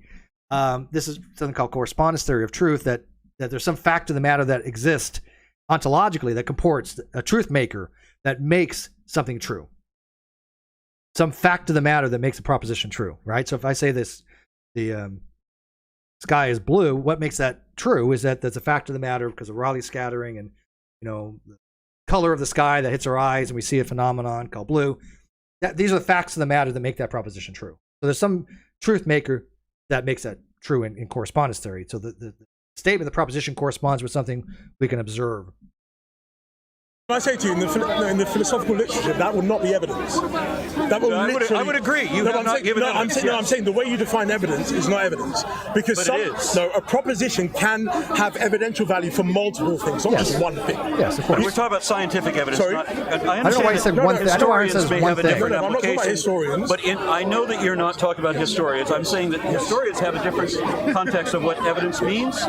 But in science, evidence has a strict definition. It is the facts that indicate. Okay, but I'm not talking about science. I'm simply no. Yes, one second. you are. When you're talking about metaphysics. When you're talking about theism, you're talking about metaphysics. Thank you. Metaphysics is a I'm philosophical. talking about science. So I'm looking for evidence. No, but hold on. If you're telling me, Can I jump in? Do you guys see the now I'm just going to say it. Aron is being dishonest at this point. Intellectually dishonest. Do you guys see why he's being intellectually dishonest? He's not understanding the metaphysical philosophies involved in this. So he's going back to his script and talking about science, which we already know by methodological naturalism precludes the existence of God or evaluating the God claim, right? So he's asking for evidential, tangible evidence, empiricism, something we can observe. He's asking for experimental evidence. That's not the arguments being made. These are metaphysical arguments. Dr. Sijuwade is absolutely spot on correct here. And Aron is being intellectually dishonest because he's going back, well, show me the scientific evidence. Look, if I show you, if I say, look, the square root of 2 is irrational, is there scientific evidence for that? No. Well, as far as like empiricism, no. We don't observe numbers, right? That's a logical proof. That's a mathematical proof that we can show by proof by contradiction that the square root of 2 is irrational.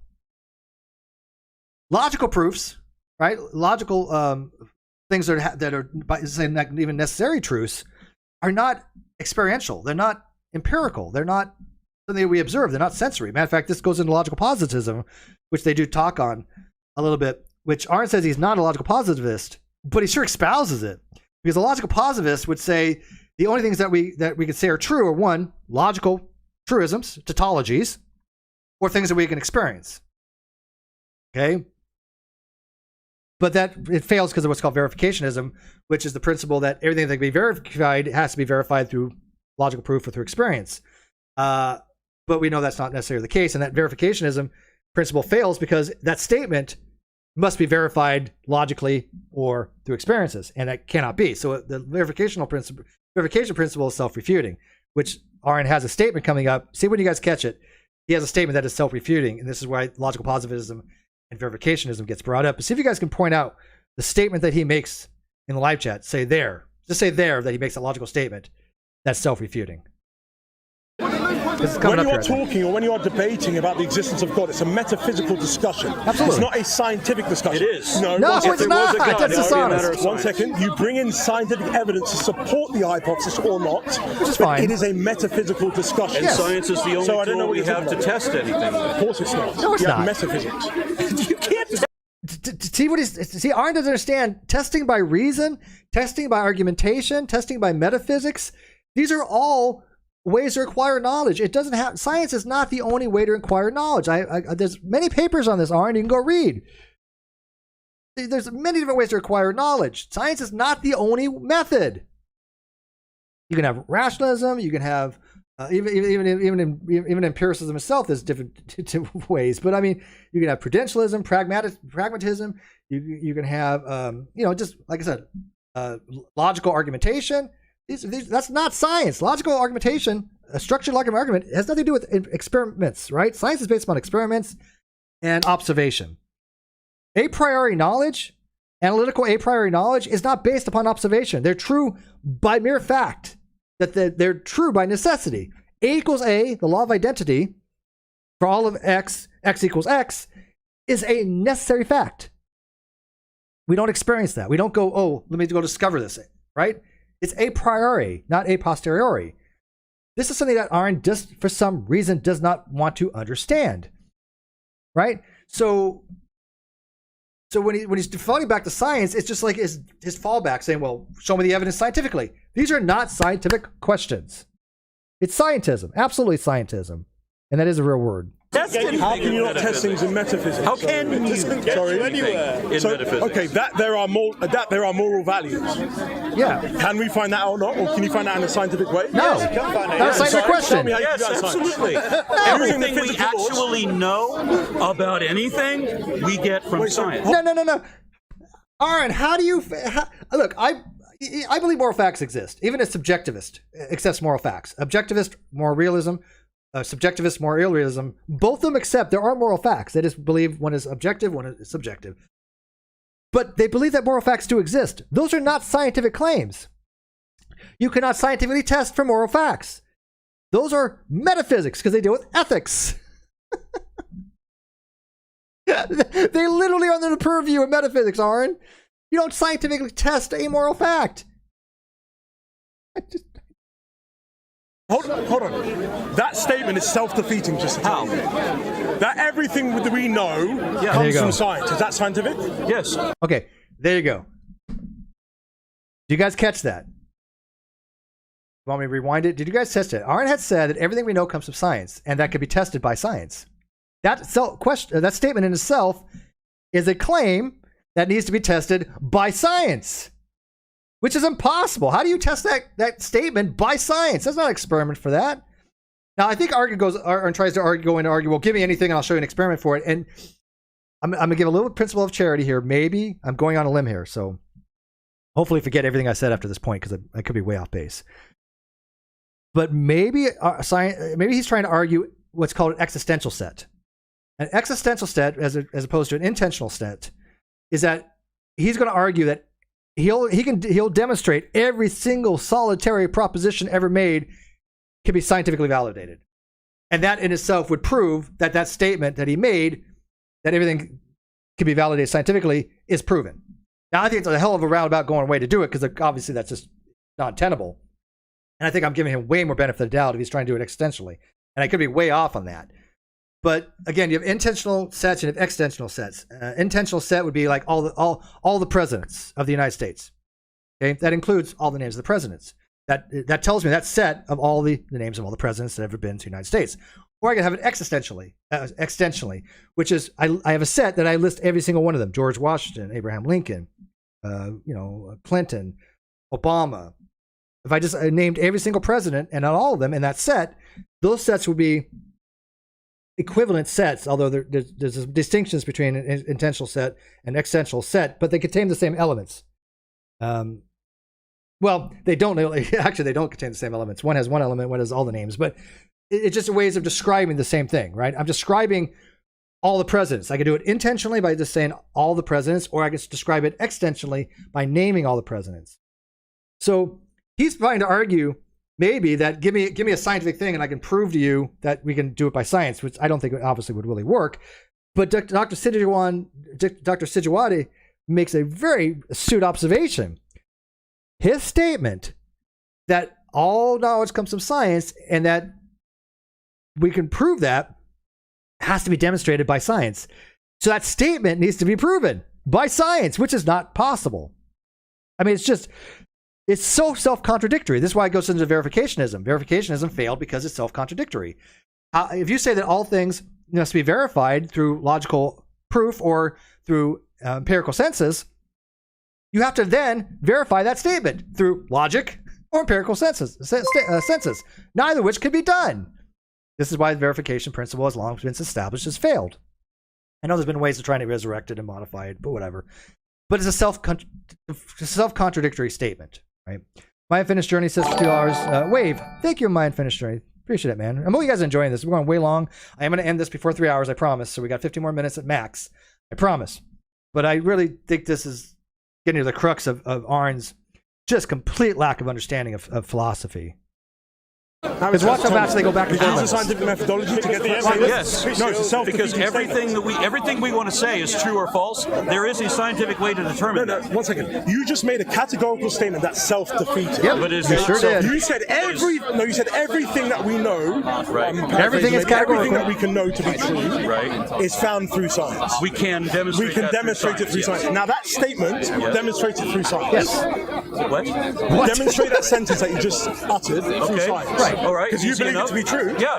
Yes. Pick anything. No, that statement. Yeah. Demonstrate That statement through it science. I will with this Tell me now. example. Pick anything you want. Let's your anything you want. Pick from all of the things you want to say. No, you didn't understand what I just said. He doesn't understand what you said. No, your statement you just made. It's my favorite part. Anything that you want to say is true or false, we can use science to determine that. Now that statement, is it true? The statement you just yes, uttered. because Okay. we can demonstrate Now that. Demonstrate through science. Demonstrate it through science. Then are you going to let us do that? Do it. Let me do the thing you're asking me to do. Demonstrate that sentence. I said, yes. You just said that is true for Yes, science. I'm exactly doing that tell me. thing. Quit interrupting the answer. I won't. I'll let you speak. Sorry. Okay, with the question. So I said, Sorry. We'll catch up after, yeah? anything you want to say is true or false. Yes. We can demonstrate through science. You want to say true? Pick something that you would say That is true or sentence false. is what he picked. That you think we can't prove through science. But you don't understand why I just asked you. doesn't That understand. categorical statement that you just uttered. Is demonstrated by this example. 1 second. Is demonstrated by this example. No. The proposition itself. That sentence. Right. That you just very uttered. sentence. That This is a sentence. comedy of That exact errors. sentence This is is demonstrated by the just example I'm giving But you. 1 second. That sentence that you just uttered, you did not use the scientific methodology to hold to that sentence being true. Yes, I did because I can demonstrate it. How scientifically? And test it scientifically by giving you the example. The example was anything you want to say is true or false, we can use science to demonstrate. Now again, this is why I gave him a little bit of charity that maybe he's trying to do it extensionally. But I might be. I need an actual philosopher to weigh in on that. If it would even be possible to scientifically test that statement that he made by showing that every single proposition can be done scientifically, which obviously cannot be the case. I mean, that no possible way. But again, extensionally, maybe that's the route he's going, but that's untenable. But Aron doesn't know the difference between those two things. But do you guys see what Aron doesn't understand what Dr. Sijuwade is saying? Dr. Sijuwade is saying, look, you made a categorical statement. All is categorically the case. All things can be proven or demonstrated through science, or how we acquire knowledge. Demonstrate that statement through science. And he's like, well, pick a statement. That statement! It's a self-refuting because you cannot demonstrate that statement through science. Again, do you guys, literally, you guys, because you guys are pretty philosophically minded, do you not see that somebody had put, Kimamaki has said, Aron has completely lost the plot? Do you agree that he has completely lost the plot in this? He doesn't understand what the hell is going on. If you think Aron, EXA has stopped working. If you think Aron has no idea what the hell Dr. Sijuwade is saying, put 1 in the live chat. If you think he is understanding and he's trying to, maybe do it extensionally, I don't know. But if he thinks he does understand it, put 2. And I can tell you he's not understanding. So I'm going to put 2 in the live chat. But because I always vote on these things if I can. But if you think that he actually is understanding, put 1. No, wait, no, I'm sorry. Wait, did I say that? Well, how did I say it? If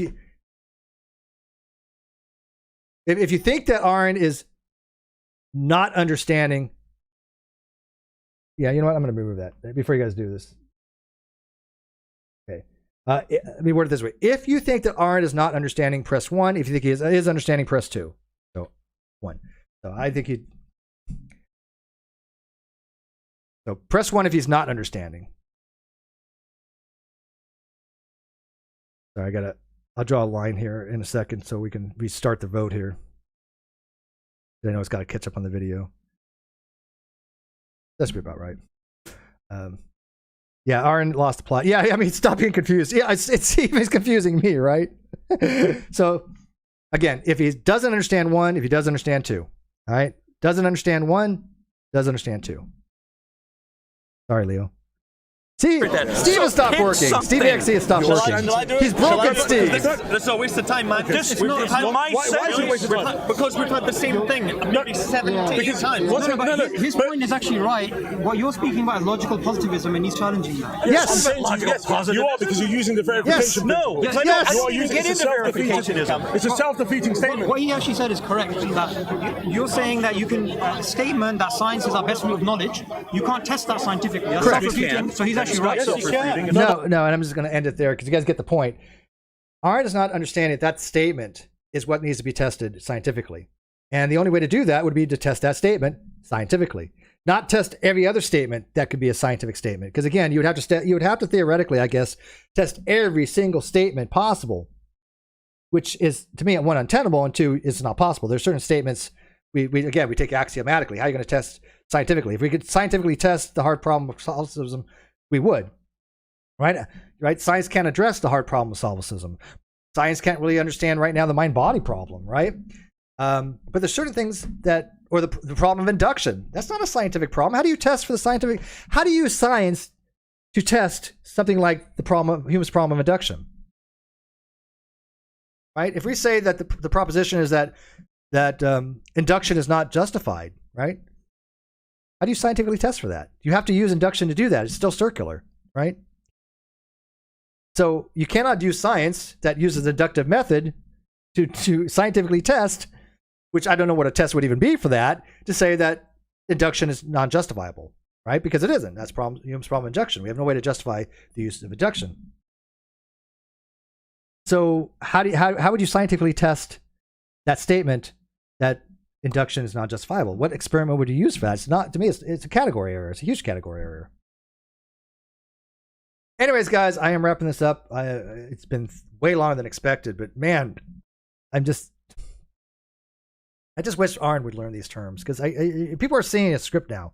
People are seeing that he's just not good in these conversations because he's not understanding the interlocutor's uses of terms, because he doesn't want to. I've tried to help him. I know many other people have tried to help him. I want him to learn these things. I wish that he would. I don't have anything against Aron. He's a formidable opponent in biology. I would never argue or debate him in phylogeny. I'd be way out of my depths. Just like he's out of his depths talking to Dr. Sijuwade. And again, Dr. Sijuwade being a theist should have no relevance to the metaphysics involved, because everything that I've seen in this video was, well, almost everything was just basic philosophy. No, he didn't even get into any kind of complex argumentation for these. It's God. I have his paper. It's a much more complex argument, which I'm not going to be able to dissect properly. Try, but it's still it's just even an argument is, it sounds like a good argument. Doesn't mean you have to accept it. And I'm not even at that point yet, because I don't think God is a good abductive argument. But I'm not going to analyze this paper to a degree where I can go through it. Probably one, because I just don't have the time, but I know I don't probably have the skill set either. Because I would love for people to go through my paper and dissect it and find logical errors to it, but nobody as of yet has. Even the 5 PhDs that did the peer review, they couldn't find it. Doesn't mean they accept the argument. This means that it's logically valid, right? I think all but one accepted the argument. But the only reason he didn't accept, I think all accepted the argument. If I'm not mistaken. One just basically said, "So what?" Basically said, "Okay, yeah, it's any problems in the paper, but is it really necessary to have this paper? Okay, but that's more of a value judgment, right? That was only one said that. The guy that from PhD, who I do know who he is, from UK. He's an expert in diatheistic logic. He's the one that said, good job to the author, and he's like, I found no substantial errors. And I'm still trying to get it published. It's just slow going, but I am working with Dr. S.A. going. But anyways, thanks for watching this, guys. I'm tired. I will be having lunch tomorrow with Dr. Jonathan McLatchie. Again, I was supposed to have Dr. McLatchie and Casey Luskin from the DI Institute, but he's unable to make it. But I'm still going to try to get Casey on. If I can get Casey on, that'd be amazing. Dr. McLatchie will be on Sequitur Show on the 10th with Dave here, who was joining us earlier. And it's going to be on Christian-based education, specifically the ACE curriculum and their biology book. Biology book. It's a riot. It's a riot. It's bad. It's bad as you can. That's going to also be with Dapper Dino. So with that, guys, thanks for watching. Please subscribe to the channel. Leave your comments. I'll try to get to them. Also, go subscribe to the Non Sequitur Show. Like I said, we started off with 26.9. We're at 28.4 now. So it's about 1,500 more subscribers. People are like, oh, nobody's going to come back. Hey, look, 1,500 new subscribers or come back subscribers after being off for 2 years. I think it's pretty impressive. We are going to hit the show hard and fast. Our first episode is January 3rd, 2022. It's going to be with American journalist Frank Parletto Jr. and a friend of mine named Jim Jules, who was almost a victim of sex trafficking. There's an incredible story to tell. I think it's going to be a very engaging and very enlightening subject about the hidden epidemic of sex trafficking from somebody who actually studies cult. And real fun fact, who was asked to investigate me as a, quote, sex cult leader, which was the most absurd thing I've ever had in my life, that somebody would even run that stupid BS. But hey, look, Non Sequitur is running with that. If you want to become a cult member and join the Non Sequitur Show, go to the Non Sequitur channel and subscribe. Yeah, why not? At that point, sure, Non Sequitur, great cult, go join it, become a member. But yeah, so there were people that actually reached out to Frank Parletto Jr. trying to get him to investigate me, and he ended up just watching a few of my videos and liking them. I thought it was very rational, intelligent, and we've just been talking ever since. So, and also we have who's Sicardi? What Brian says, what about Sicardi? You mean Safadi? I haven't gotten a confirmation from Safadi yet. We still talk frequently, but we are pretty well booked until March for the most part. Things are just being moved around a little bit. But if you want to become a guest, send me a message on my email, nonsequitur@protonmail.com. It's you go to the Non Sequitur Show about. It's listed there if you see it. Kind of paste it. But yeah, we have a lot of shows already to go. I'm not going to give you our whole schedule because we'll tease it out. But a lot of interesting topics. Some of them are going to be back and forth point counterpoints. Some are just going to be explanatory and informative. Some are going to be fun shows. But I think that people are going to really like the new season with Victoria Klein, aka Chester. I'm looking forward to it. But by the way, our first season doesn't start till the new year, but we are having a pre-show, a pre-launch, which is not the Non Sequitur Show series, right? It's not the season 4, episode 1. We're having a pre-launch on the 29th, and that's just basically a get-together and a party to go over things that didn't age well, talk about some comments, talking about how some of the ex-co-hosts had did to the show. A lot of stuff we're going to be going over. It's going to be fun. We're going to have a lot of people joining us. A lot of people responded RSVP on that. But I don't want people to think that that's the Non Sequitur Show. It's going to be on the Non Sequitur channel, but it's just out of the way before the new year, where we can get going and go back to the original format that we had, only with our more updated, more unique perspectives, and eliminate all that other crap that Kyle had.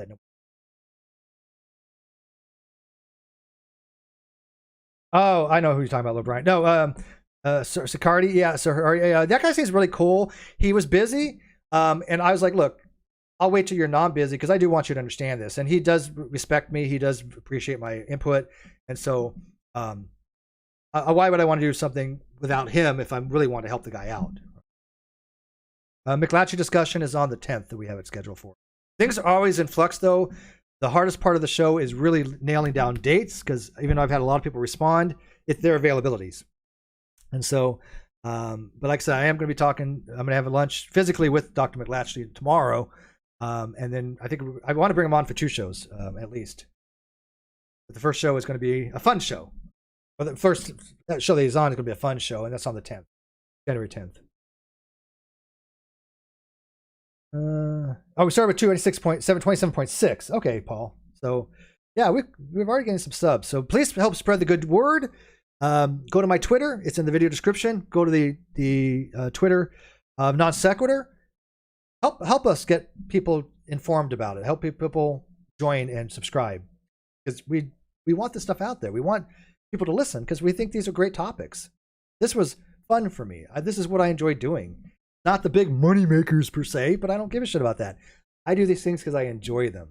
And yes, Dr. Sijuwade will be on the Non Sequitur show at some point. He's already confirmed. Just narrowing down a date. We already have a topic in mind. Her name is spelled Klein, Klein. Klein. All right. So, like I said, guys, I won't be streaming tomorrow because I'll be out having lunch, and then the 25th is Christmas. Although I might have a short stream on tomorrow morning, maybe dealing with the James Webb launch. Maybe I can't promise because it's so early in the morning for me. It's like 4 o'clock in the morning. But if you guys don't know that, there is a launch going up 24th, Christmas Eve morning, of this James Webb's telescope. How many years has that been in the making? How many years did that get pushed back? It's finally here. How awesome is that? And it's also a Christmas comet. Comet Leonard. It's magnitude about 4 to 5 right now. Over by Venus and Saturn. So that's easily seen with binoculars and with the naked eye on good lighting conditions easily. So, yeah, Christmas comet. With that, guys, I babbled on enough. Thank you guys for watching. Please message in the comment section what you guys think. I really do want your input, what you think of this review, and what I want to think of what you thought of Aron's discussion. Okay? Because again, I'm not trying to shit on the man, but he just sucks at philosophy, and I really wish he would learn it. Okay. Talk to you later. Bye.